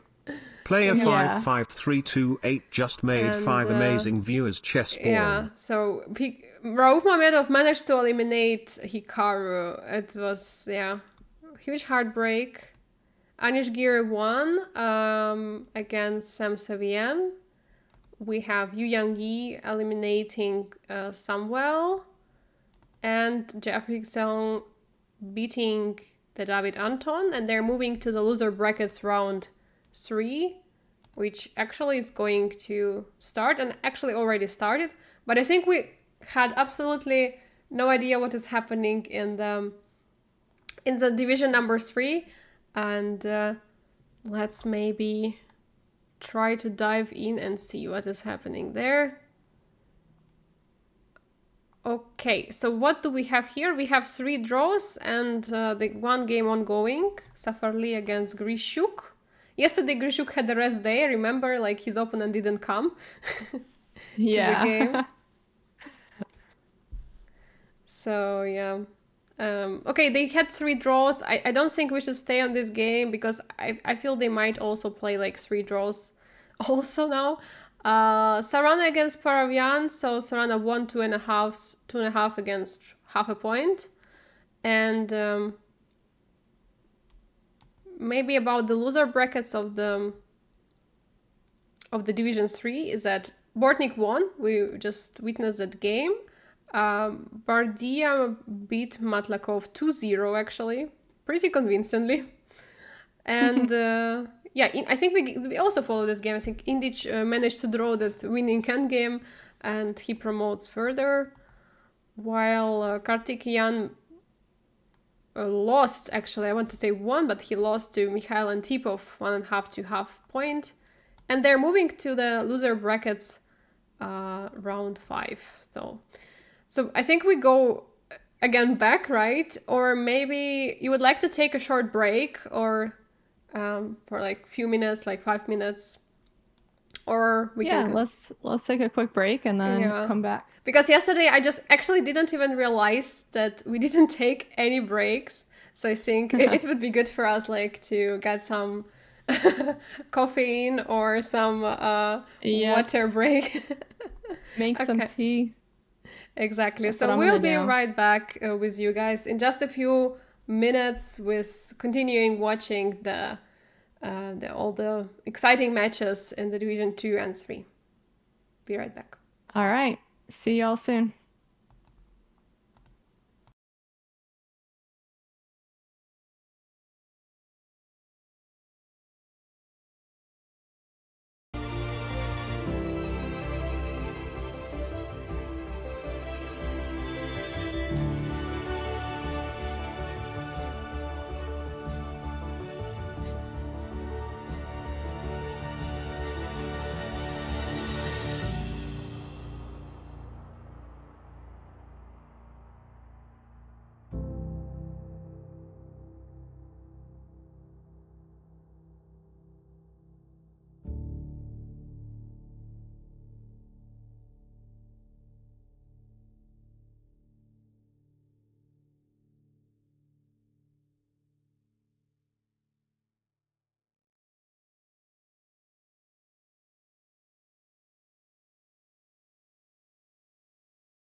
And we're back after a short, well-deserved break. We are here again. Hello, everyone. Yeah, hello, guys. We are here with Elaynah for you, to serve you, to host you this Division 2 and 3 of the Chessable Masters of the Champions Chess Tour this year. Really exciting games. And here we go. All right. Here we go. We have the actually very end of the game. I guess huge time trouble for both of the players. This is a loser brackets of the Division 2, by the way. Yes, Anish Giri with 20 seconds on the clock and Mamedov with 1 second on the clock. Looks like there's a very well placed knight on e7 here, and it looks like Anish Giri won by resignation here. Yeah, I mean, the knight was like dominating the whole position, and also, of course, there are also these 2 pawns, which are slowly and confidently would promote, but yeah, it's like almost a checkmate there. Yes, exactly. And with the queen on f7 here, the possibility of rook to e6, closing out the position even more. There's not many other places. It looks like there is mate in 1 after this. Or after rook to e6, I believe it's mate in 1 with king to h7 and then queen to g8. You're absolutely right. Yes, there is this checkmate, and of course that's why Mamedov resigned after eliminating Hikaru. There is still one more game to be played between Giri and Mamedov, so we will also keep an eye on that and see if someone manages, not someone, but Mamedov manages to come back and try to eliminate Giri like he just eliminated Hikaru. But, I mean, Giri pretty sneaky, so maybe he will try to make his famous draw in the next one. I guess, stay tuned and find out, because very well could happen. Yeah, for sure. That could happen. Of course, the game is not started yet for them, because they just finished the game, just have also a few minute break before starting the next one. And let's see what's happening in the Division 2 winner brackets. Elaynah Aronian is playing against Vladislav Artemiev. The position looks pretty even. Not much is happening, I would say, but White is having some advantage because of the more active pieces and potential attack on the king side.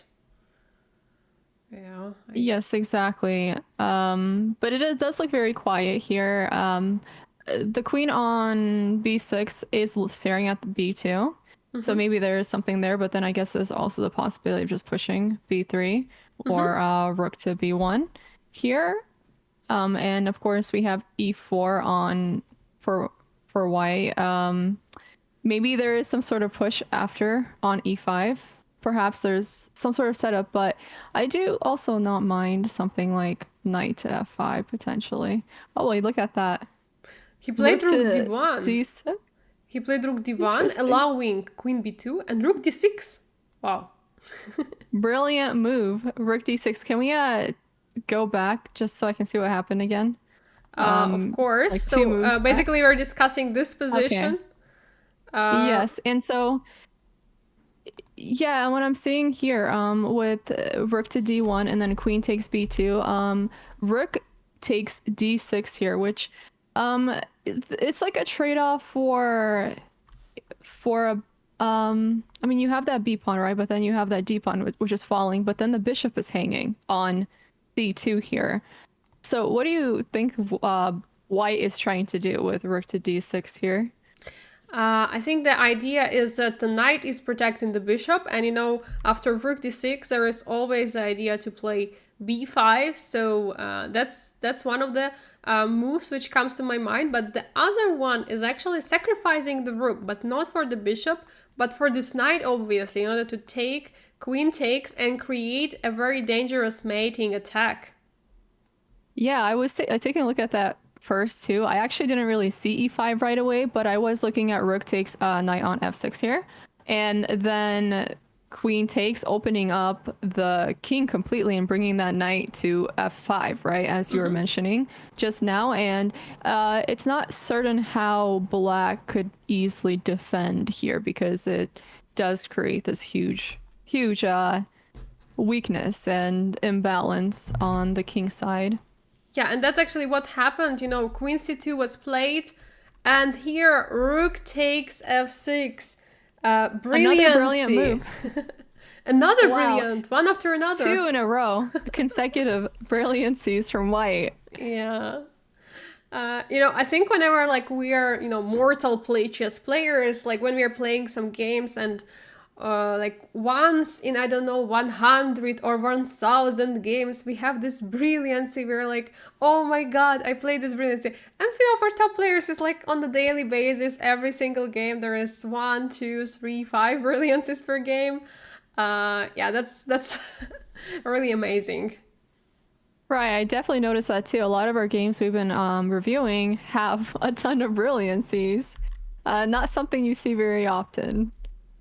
Yeah, and here basically what Black said, that I don't want to take your rook, I don't want to bring the queen there, and after bishop e6, apparently a miss, computer is saying the best would have been to still try to take and defend, which is psychologically very difficult, especially with 28 seconds on the clock. So bishop e6, and now queen e3. Basically after g takes f6, there is this opportunity to take on h6 and bring the knight to h5, creating some nasty checkmates. Yes, exactly. Even though the bishop moved to e6, defending f5, right? As you just mentioned, there is knight to h5, and once again, not very simple on how you can defend here, especially because of that pawn on e4. Yeah, and look also As at the well. time. The time pressure is like huge. You're right. It's huge. And are you seeing anything here on how, okay, well, interesting. Black has to sack their bishop here. Okay, yeah, so basically how it was before, that the rook was simply sacrificed because bishop on c2 was taken, then we took the knight on f6 and the rook was taken, so white was actually down the whole rook, because as we can see, like when we started following this game, rook on a7 was standing and doing nothing, so literally black played without a rook there. That's why white had this opportunity to sacrifice the whole rook for an attack. King is super weak, and black is trying to bring the rook back to the game to try to defend his king and try to help somehow to be more active with the black. Yes, and it definitely seems as if white's rook on e1 can definitely jump on the 7th rank, and perhaps even queen takes f6, right? And then rook to e7, there's some sort of possibility of a mate threat connecting the rook and the queen. Yeah, for sure. Like there is like simply too much pressure on the like black's king, which is super open, and this rook e3, rook h3, very nice rook lift. Oh, I love this rook lift. Wow. Yes, probably much better too. Yeah. Because I think there's, with rook e7, there is a possibility of just consecutive checks, I believe. Not too sure, but I was thinking, you know, queen to d1 and then, no, queen to c1 and then maybe just back and forth on queen to f4, but Oh, wow. rook e8. Winning the queen. Winning the queen and winning the game and winning the match. That was it. Elaynah Wow, Renan very is the well winner. played. Absolutely, yes. Very, very well played. Incredible Can we- attack. Like, Oh, yeah, can we take a look at that really quickly again, how he just won the queen there? yeah, so because- basically what happened is that there were like the checks and Yes, there was a pin. yes, so there was literally no other way for black to go, and after queen h6 there is this very nice rook e8. Obviously here rook e8 would not work yet because king simply can take it, so that's why this check on h6 was needed, and after king g8, rook e8, rook takes, and queen d2, winning a queen and winning the game and winning the match and going forward to actually finals tomorrow. So Elaynah Renan is one of the finalists of the winner brackets of the Division 2. So Wow, congratulations. Amazing game. that's for sure. Would you call that a discovered pin? Because in this case, you have a check and then you have another check, right? With a discovered attack on a pin piece. I wonder what the term for that is, because I don't think I know the term for that. I think it would be like still this discover attack. So it's not like Okay. it's not discover check, because then the king should have been on d2 and rook should attack the queen, but it's a discover attack with a check. So yeah, basically Okay. that's Discovered attack with a check. Got it. but yeah, pretty nice played. We still have we are still not sure what is happening in the other match, because there has been another draw, and I just want to point out the draw was agreed in this position pretty quickly, I would say. Like basically after move number 15.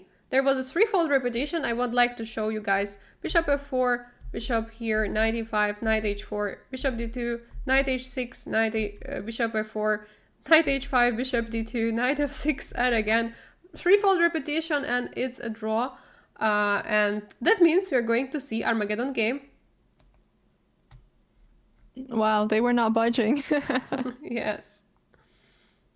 That's...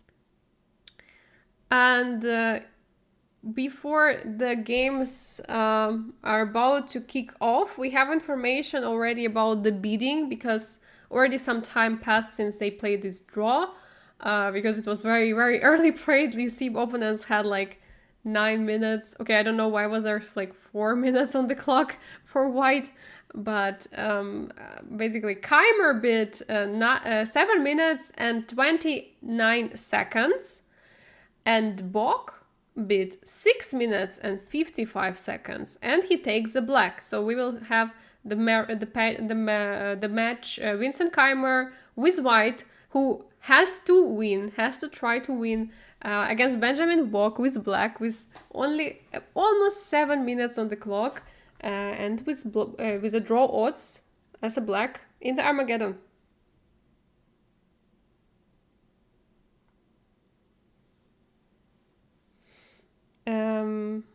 The chat is also like saying about this discovery with a check that it has to have some kind of name. There is unfortunately no such name, but it's a very nice motif, and it's very, very typical, especially this motif with winning the queen like that with this rook e8. It was really nice.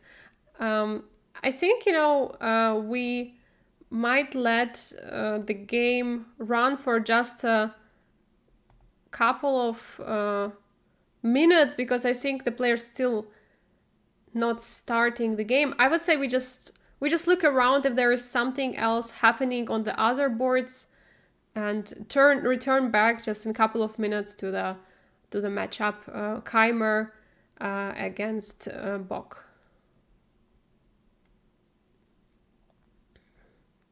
This is a loser brackets, by the way, of the Division 2, and we can see that Rauf Mamedov is better. Evaluation bar helps us to see that against Anish Giri. Yeah, by a lot.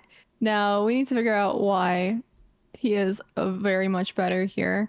Well, we can see that just looking at the board, both of Black's bishops are not developed, and there's a rook on e7 blocking the development of the bishop on f8. So that's really interesting. So I think that a part of this definitely has to do with the lack of development here. And we also see opposite side castling happening on here, with Black castling on the king side and white on the queen side. And look at the placement of those rooks, White's rooks here on g1 and h1. How do you feel about the rook on h1? There's 2 pawns blocking it. Yeah, even though the 2 pawns are blocking this rook, I still feel it's like on the right file, because potentially still the file could get open, and I don't see any other file this rook could be used on. Potentially there could be a doubling on the H or G file, so the rook is really okay. Actually no, because there was a checkmate. Okay, not the checkmate threat, but the threat to win a queen, because there was the only way to protect the checkmate was a queen. But white is actually up a pawn, and computer is still saying that white is much better. White is winning in this position. If queen trade should have happened, I don't think so. Like normally the side with the queens, with the attack, should keep the queens on the board to keep the attack going. That's kind of a general rule in chess. Yes, and so we have queen to g4 here, right? I mean, there was a threat of queen to h5 because that bishop is so bishop on d3, the light square bishop is placed so beautifully because it is creating some sort of potential initiative with the queen and bishop here. But then the queen and the rook are also lined up, and there is definitely a threat. So I do like bishop to h6 here, just blocking off that threat on queen to h5. What are your thoughts on that? Yeah, bishop h6 is not allowing, of course, this queen h5 with a check, so there is no other next move which can be played from white very quickly. And now rook e5 is also blocking that. I absolutely love the move a4 from white. White has a huge attack ongoing. Maybe if white does, some few moves in a row, white might be winning even without this a4, but I love it because it's simply not allowing any chances for black to give checkmate on e1. And that's what we should learn from these top players, that please do this prophylactic a3 a4 to open, to have this window for the king to escape later in the game in case there is a checkmate threat. Yes, very smart, a good idea, because back rank mate does happen very often, and it's something that should always be considered when your king does not have an escape square, and especially when you have those rooks lined up on the e file as you do in this game. It can get very scary quickly if you don't have enough defenders to defend e1. Yeah, I think we'll let Mamedov sing because he still has a lot of time and huge attack ongoing. Meanwhile, I wanted to say that we have a game, but actually already finished. There was an Armageddon game, Grishuk against Safarli, because they finished with all draws. So 4 draws was played, and actually the last game was also draw.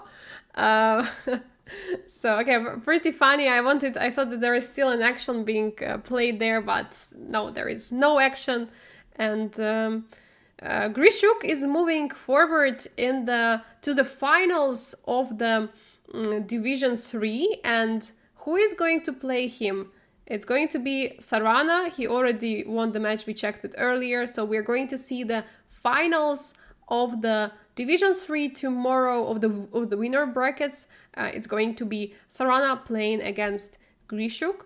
So now we can go maybe back to the Division 2 winner brackets. The match, the last game, the Armageddon game, Vincent Keimer against Benjamin Bock.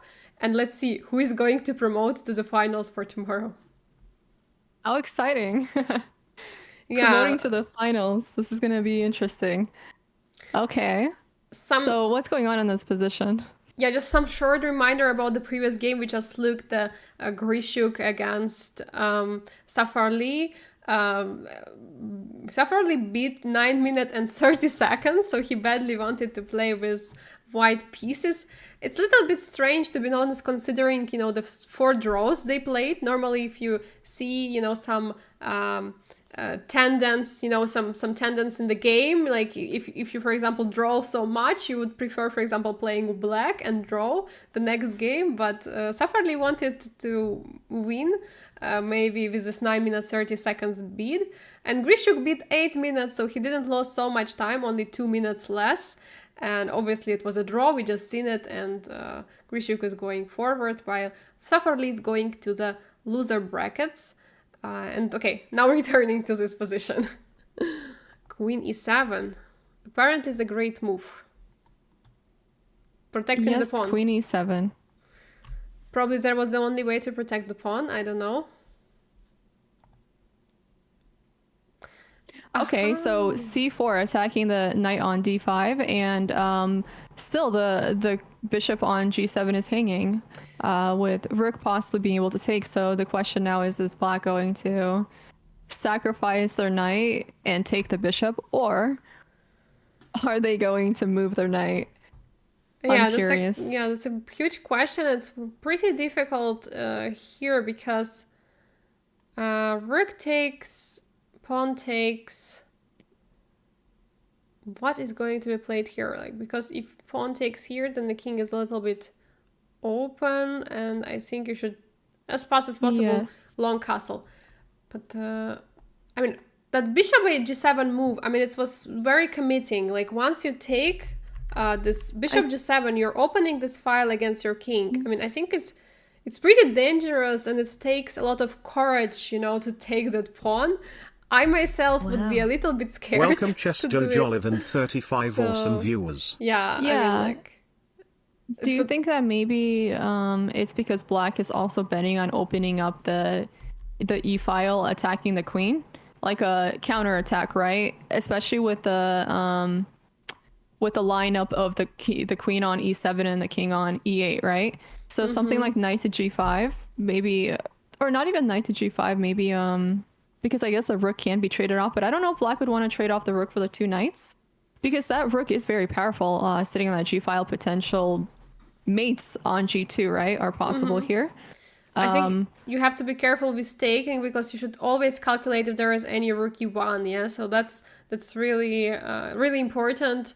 But yeah, I mean, rook is also pretty strong. It's a question if you want to give it up, but first you have to make sure rook e1 is not, it's not going to win your queen.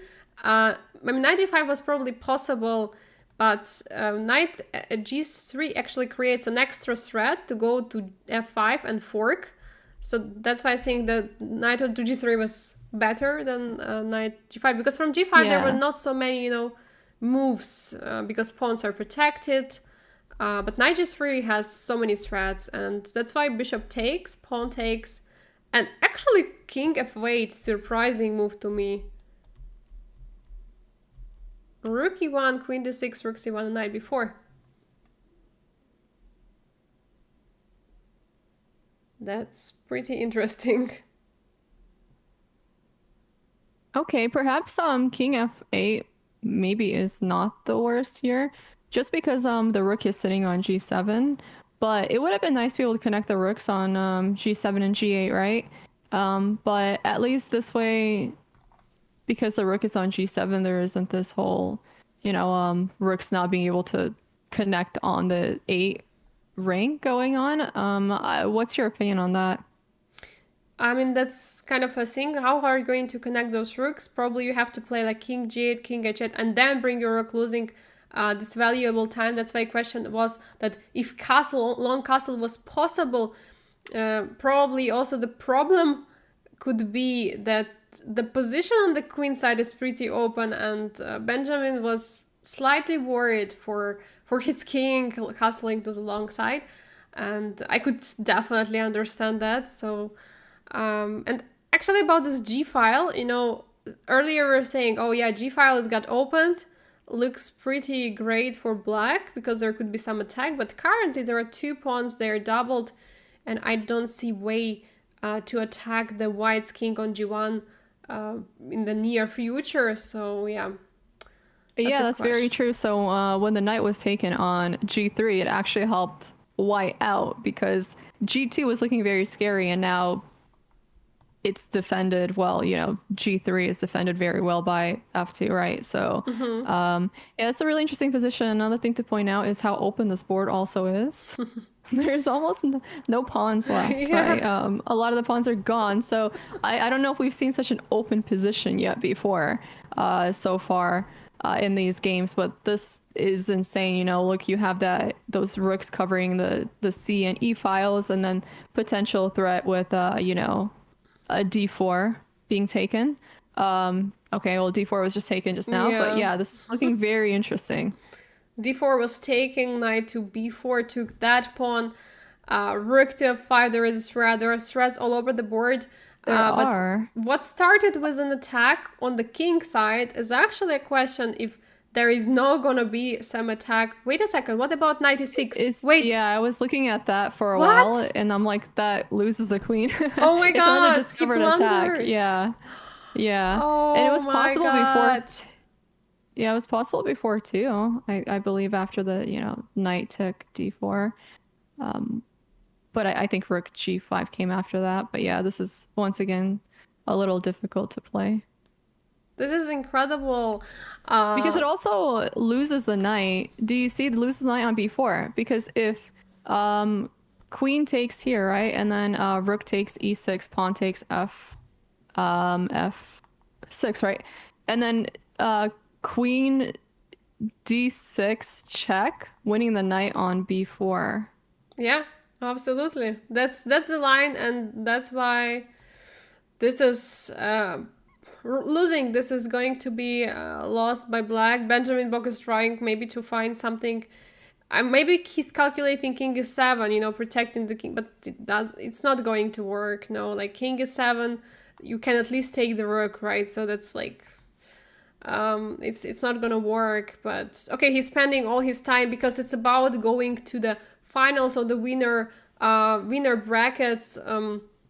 So he has to make sure he tried all the cards in his all aces, which he had, and he unfortunately doesn't have any aces, and he resigns.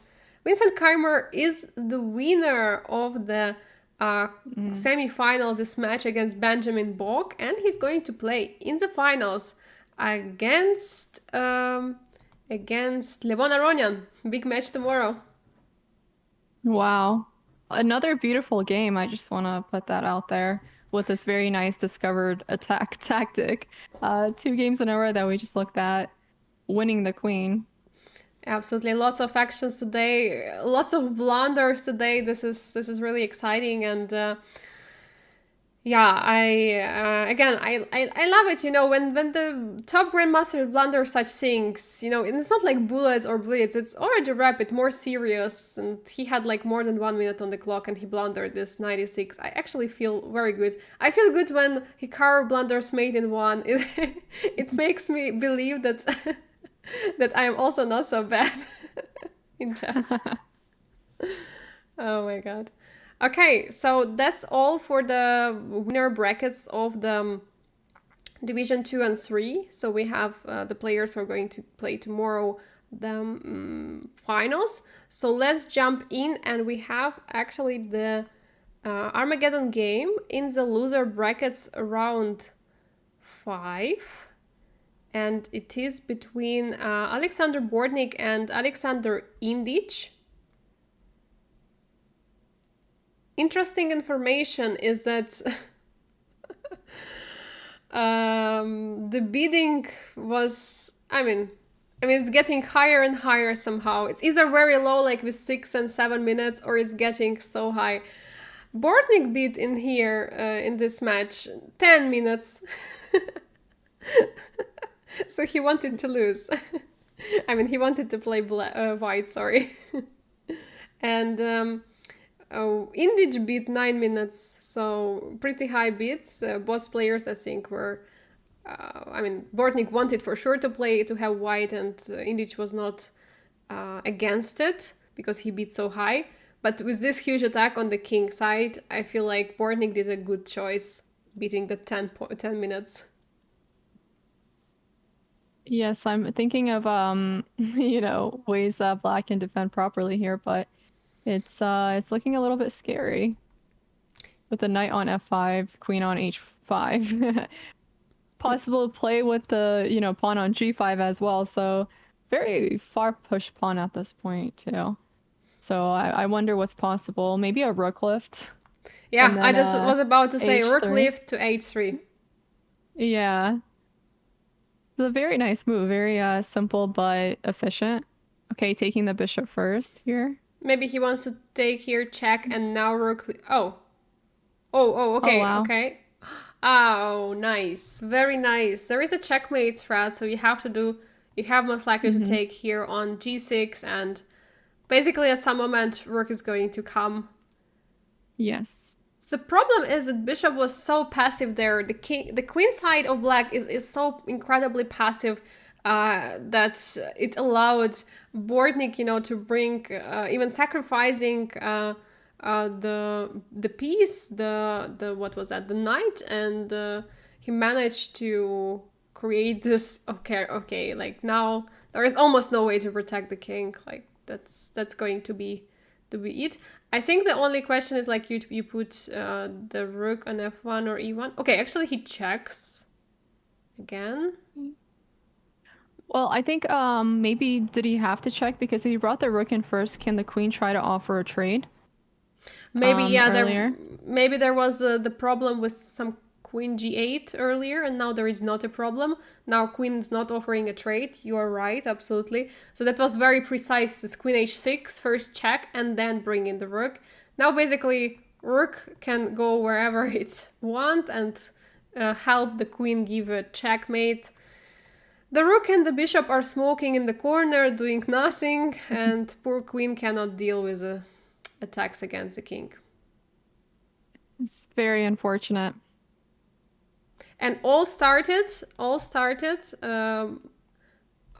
over here after this blunder. Knight h7, bishop h7, queen came to the game. Knight f5, brilliant move. Of course, it's a great move. I mean, you're bringing the other piece to attack. And after knight e5, we were thinking maybe rook comes with a rook leaf, but no. Knight f6, queen h6, sacrificing a rook there on e5 and g6, opening up fully the king. And this is current position, which is should be, I mean, you should win at least the queen after rook g7. Mm-hmm. And okay, there is also no, there is no check. Yeah, I mean, you can win this pawn. Yeah, already very devastating, not easy to defend against this queen. Not easy at all, especially with that bishop which was standing there on b7, with the pawn Yes. marching towards h8. Absolutely. Yeah, there is no real way to... Yeah, and he's actually pushing all the pawns possible. Oh, now it's actually pretty nice because queen h8 could be some kind of threat, but king can come out now. Just thinking, he tries to create some mating ideas, to make it like really, really it to finish the game in a style. But Yeah. everything is going to be good here. 1-0. Wow. Oh, Sacrificing sacrifice the queen to queen. promote the h pawn. Very nicely done. Who needs the queens anyway if we can promote and make another queen? Exactly. Bordnik wins the Exactly. match, eliminating Indic and going forward to tomorrow, next round. And let's see what is happening in the other game of the loser brackets. Bardia drew against Mikhail Antipov, and it means that they're going to have another Armageddon. For now, we don't have any information when it's going to start. Just a reminder about the Division 3 not placement, but Division 3 winner bracket semifinals. We have Paravian, who lost against Sarana, and Grishuk with the all draws. He managed to eliminate from the winner brackets the Safarli, so that's why we're going to expect the match Grishuk against Sarana tomorrow. What about the loser brackets of division number 2, if we have any games? Giri won 2-0. Wait, that's game we missed. We were looking at this game. Wait, didn't Rauf Mabedov was winning this game? We were watching. Okay, let's go a little bit earlier. There was a huge attack, right? We were looking at this position. There was a huge attack. We were expecting Rauf Mabedov to strike back, to go to the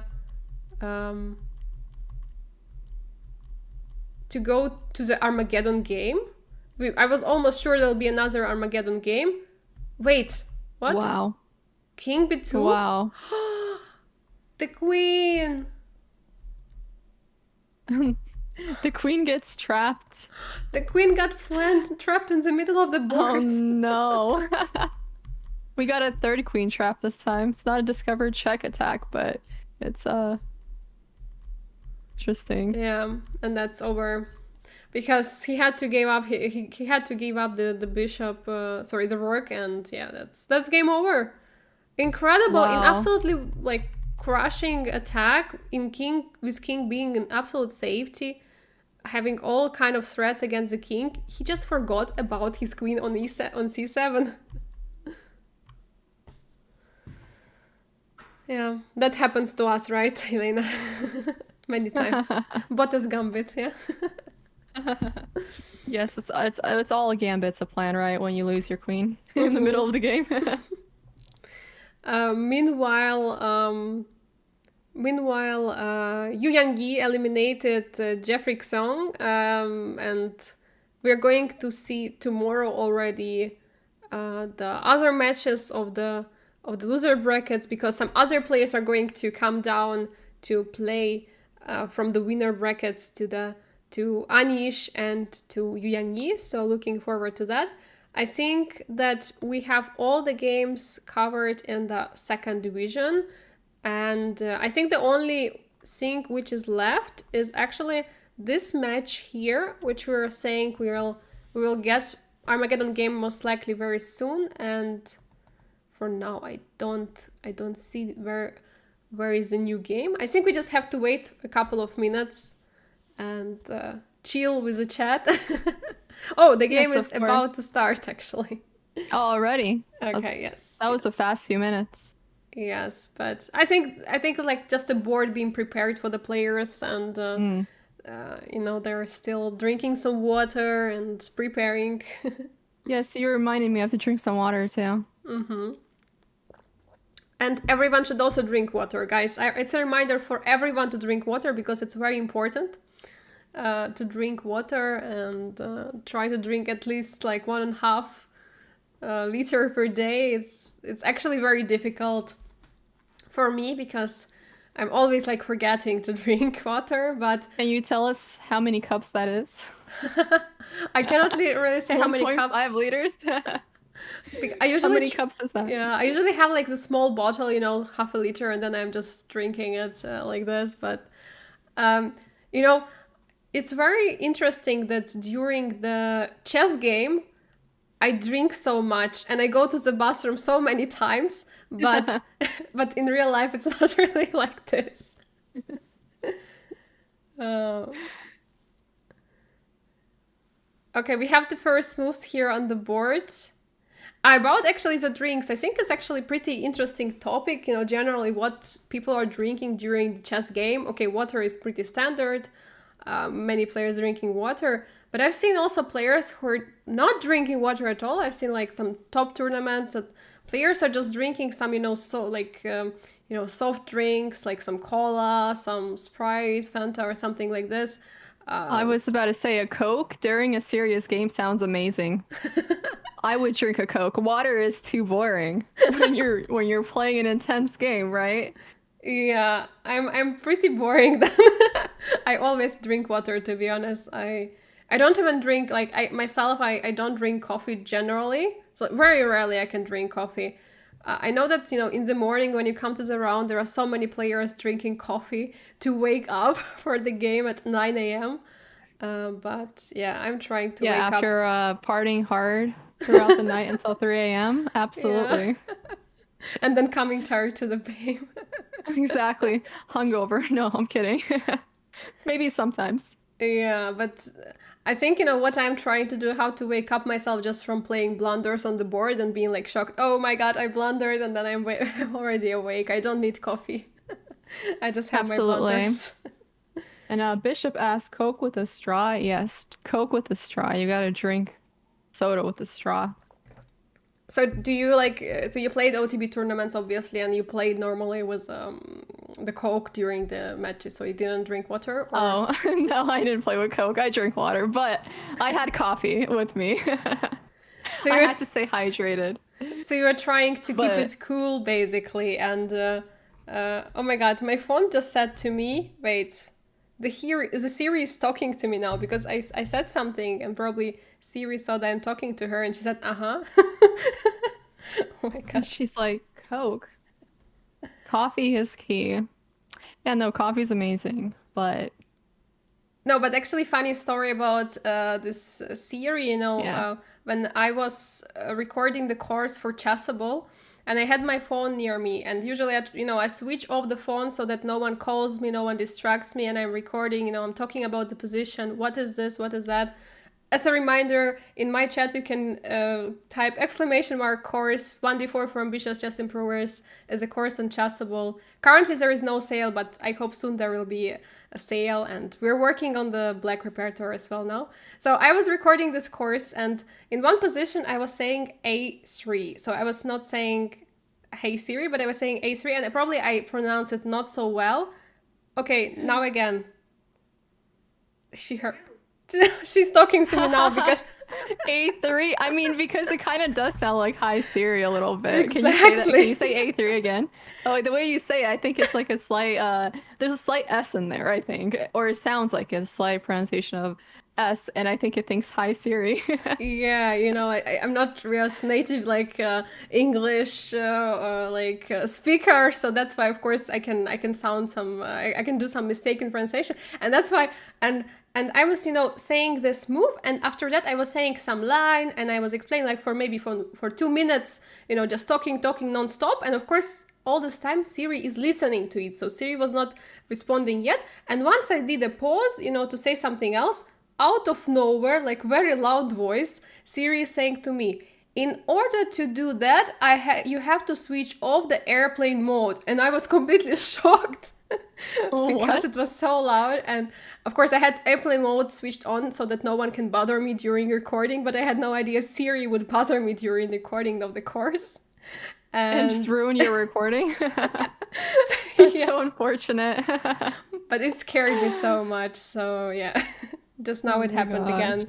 That's too funny. Yeah, so should we take a look at what's happening in this position? Yeah, for sure.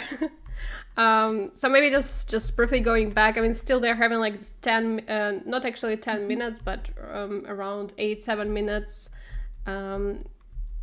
We are having some kind of Grunfeld because the d5 was played and already with c6 from black. And white was trying to go for some kind of Catalan. That's what I see. And not really master in this position where there are both bishops made fianchetto. But of course, white is more active because there is like the c4 trying to break this pawn chain. And actually, for black in such type of openings, you also would like yourself to play c5 to break this chain, to attack the pawn on d4. And the c6 move already feels like a little bit that it's kind of passive, yes. But on the other side, bishop is being blocked here. Can we discuss the idea of knight to a3 rather than c3 in this position? What do you think white is trying to do here? I mean, if you're moving a knight to a3, I mean, it's covering c4 and b5, right? So... I'm curious. Trying to think here what could be an idea. One of the idea which I'm thinking it could be is actually d takes c4 and to take with a knight there to jump later to e5. This looks like one of the ideas to me because after knight coming to c3 there are not so many opportunities. e4 is covered. Okay, you have this pressure on d5. To be honest, I don't know what is it. What is the plan? Maybe we can see in the next moves what was the idea. I was thinking this is a little bit far-fetched, but maybe at some point bishop to f4 and then, first taking that d pawn, and then what if there's some pressure on c7, or even having that knight placed on c7? Maybe after taking pawn on d5, knight to b5 is possible. And rook taking over the c file as well and just taking complete control. I was thinking about that too, but you can also place knight to b5 from c3. That's why I was wondering, okay. That's true. Another idea what I can say, maybe it's nonsense what I'm going to say, but just an idea, because after taking on d5, after knight takes, if you would like to play e4, knight can take your bishop on c3. And okay, from a3, knight cannot be taken, and after takes, knight takes, e4, knight goes back. At some moment, knight can jump to c4 and again go to e5. Maybe it's an idea, or b6. That's one of the ways. But actually, combining with the idea going to b5. Basically, if we take on d5, if knight takes with a knight, then knight goes to c4 later. But if pawn takes, then knight goes to b5. So combining those two ideas, which is not available from c3 square. Maybe I'm not right, but that's what feels like this. Yeah, that's definitely an interesting idea, and it makes sense, right? Yeah. So it's basically what would you call it? Like a move that is capable of, you know what? I don't know what it's called, but basically there's multiple moves, right? From Yeah. white that are possible depending on the move black makes, but it's taking into consideration multiple moves from black. That's like a So dictionary definition. What you're. yeah, I don't know. I don't know what it is. I think yeah, it's But like that's basically flexible move we can say because it can respond to both ideas of what black is going to do next. So yeah, pretty flexible smart. move is a good way of putting it for sure. Actually, not taking for a long time, so maybe it was not it. Maybe it was also just to develop the rook and to have the C file open. That's another Yes. idea. Or maybe he thought the CD5 was not really working. For now, knight on a3 is just chilling, doing nothing, so we Yeah, cannot really it say. seems like there's always a risk with putting your knight in the corner. Um, in the case that they don't do what you expect them to do or they don't take, right? It sits there for a while and it's questionable if it was worth it in the first place. That's why everyone is saying to the beginners, please put your knights closer to the center. Don't put them on the edge of the board, but okay. Much stronger and experienced players, of course, can play such moves. They have ideas Absolutely. behind it. Yeah, And now absolutely. b6. I am just wondering why to play b6 so early, you know? Like, maybe there was no other way. Just c6 feels so weak. C6. I mean, you cannot take here because rook c6. Okay, he protected the pawn, and he's saying, I'm going to... But now, wow, bishop c7, protecting the pawn. You know, saying, I'm not giving you pawn that back. Not so easy.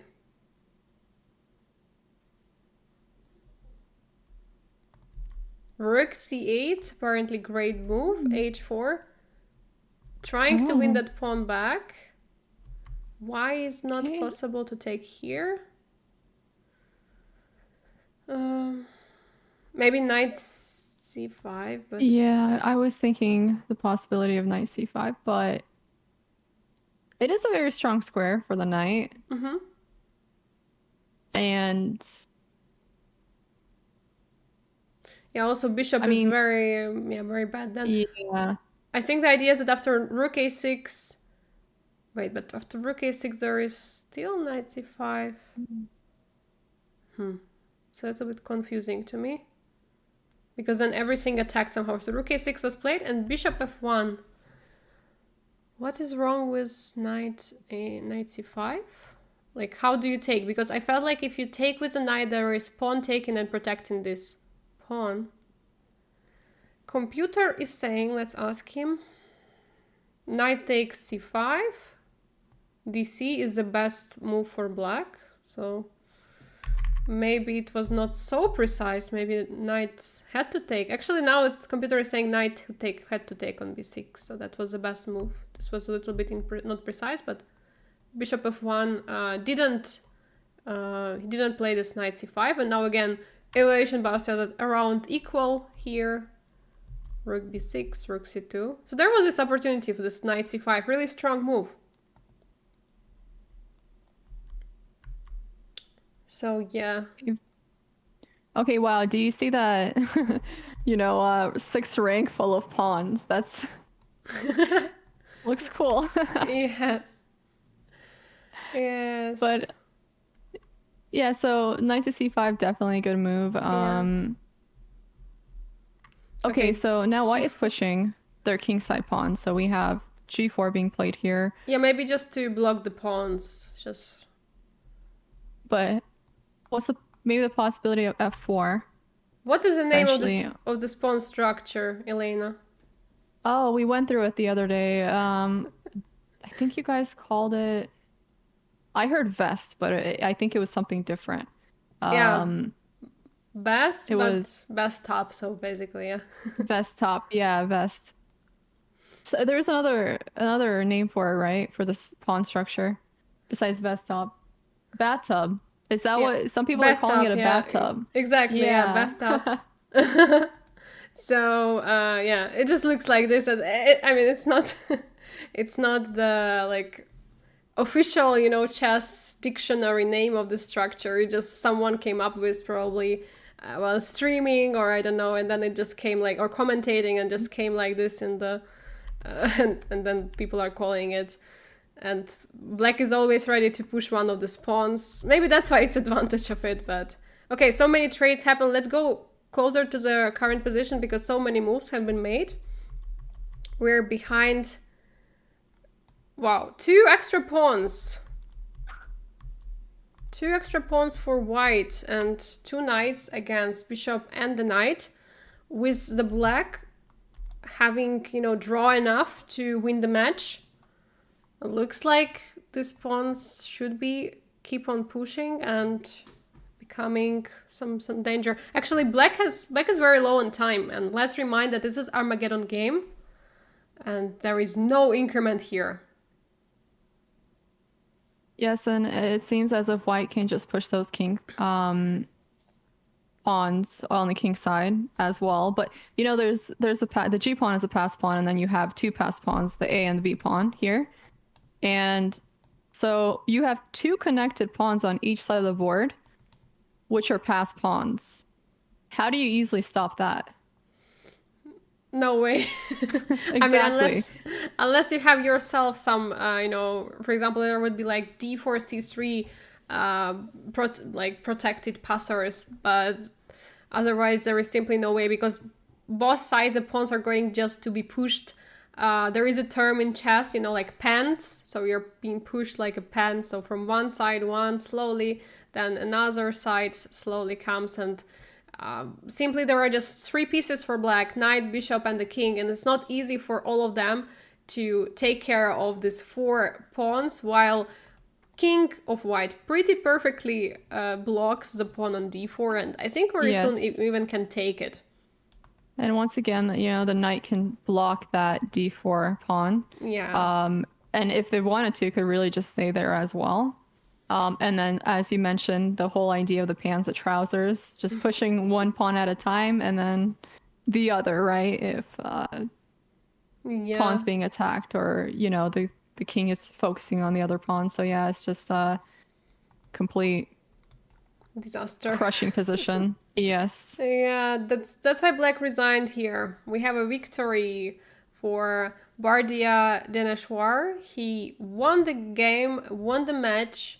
This is a loser brackets. It means that Mikhail Antipov is being eliminated, and meanwhile Bardia is moving forward to the next round, which is going to be tomorrow. Actually, I think all games finished. So maybe it's time to look at results. Yeah, I really like the games today. I think even more than yesterday. Today they were super tactical and open and interesting. Yeah, there have been so many exciting games. I think we even like missed a few exciting matches which we were like trying to catch up with. For example, Rauf Mamedov beating and eliminating Hikaru from the loser brackets of the division number 2. Such a heartbreaking game, and missing that mate in 1 was absolutely incredible. Let me refresh the results so we have everything right there. And which game did you like, by the way, the most, or which idea today did you like? Well, I really did like a lot of the tactics in those games, like with the discovered attack on the queen with the check, right? I think that's really cool. And so I think that game was very beautiful, but you know, even the last game just now, it's such a pretty end game just because of the 2 connected pawns on both sides. So I don't know, I did like a lot of the ideas and you know, once again, tactics that were going on the board, but probably my favorite would have been the tactics that arose in the game with discovered attacks on the queen. Ah, yes, this rookie 8. About you? That was really nice, yeah. Okay, we are moving to the results of today's semifinals. So we had semifinals in the winner brackets, And we can see that Vincent Keimer is promoting to the finals of the winner brackets. He's going to face Levon Aronian there tomorrow. Huge match up. And a lot of exciting chess to be expected there, I think. What do you think, Elaynah? Absolutely. If the games were anything like they were today, I think they're going to continue being very exciting. But as I mentioned earlier, each day the games get even more interesting, in my opinion. Yeah, and here are the losers brackets. So what we had today, Anish Giri beating Rauf Mamedov, who eliminated Hikaru earlier, and Yu Yang Yi winning against Jeffrey Song, and they're going to play. Anish Giri is going to face Benjamin Bok, who lost to Vincent Keimer, and Yu Yang Yi is going to play against Artemyev. So that's about the Division 2. What happened in Division 3 today is that we have here following brackets. 1 second. First of all, we have Paravian winning and face... wait a second. This is actually already a result. Sorry. So Paravian lost to Sarana and Grishuk won against Altay Safarli, because at the end they played like 4 draws. Maybe that's kind of, a way of playing. You first play all the draws, and then later you just decide the outcome of the game in the Armageddon. And then there was a draw, which was a favor for Grishuk because he played black pieces. We can see here, semifinals will be played tomorrow. David Paravian against... wait a second. We don't have yet here the results, but it was going to be Sarana against Grishuk. This is the winner brackets of the Division 3. And Bordnik beat Alexander Indic in the loser brackets, round 5, while Bardia, we have just seen this beautiful game with opposite, like two sides, king and queen sides, protected passer of Bardia, Danishwar, and they're going to play. Yes, that's it. We don't have yet here the results, but we're going to have. Who lost today? We had 1 second. Let me try to refresh and try to see if they're going to put there. Otherwise, we also can figure out who are playing there. I just always slightly forget the names, of the players, because there are so many top players in different divisions. Okay, so we had Sarana winning against Paravian. So Paravian and Safarli are moving down. It means that we're going to have Bardia playing against probably Safarli. And Bordnik is going to play against, again I forgot, against Paravian. Okay, so that's what to expect tomorrow from the already finals, actually, of the winner brackets. And yeah, I'm really expecting a lot of exciting chess. And as Elaynah said, every day it is just more and more exciting. All right. Well, this was a lot of fun. I very much enjoyed the games today. Yeah, me too. And there was a lot of battle. There was a lot of fights. So many comebacks. Maybe just a reminder that tomorrow is still not like the finals of the whole Chessable Masters, because it's going to be the finals of the winner brackets. And there we're going to have so many games in loser brackets. There's going to be quarterfinals, semifinals, and finals of the loser brackets. So, and then we're going to have those 2 players who are going to play in the finals the day after tomorrow. Bill Brennan cheered Angel 1,000 times. We have so many action now actually on our Twitch channels. I just realized there are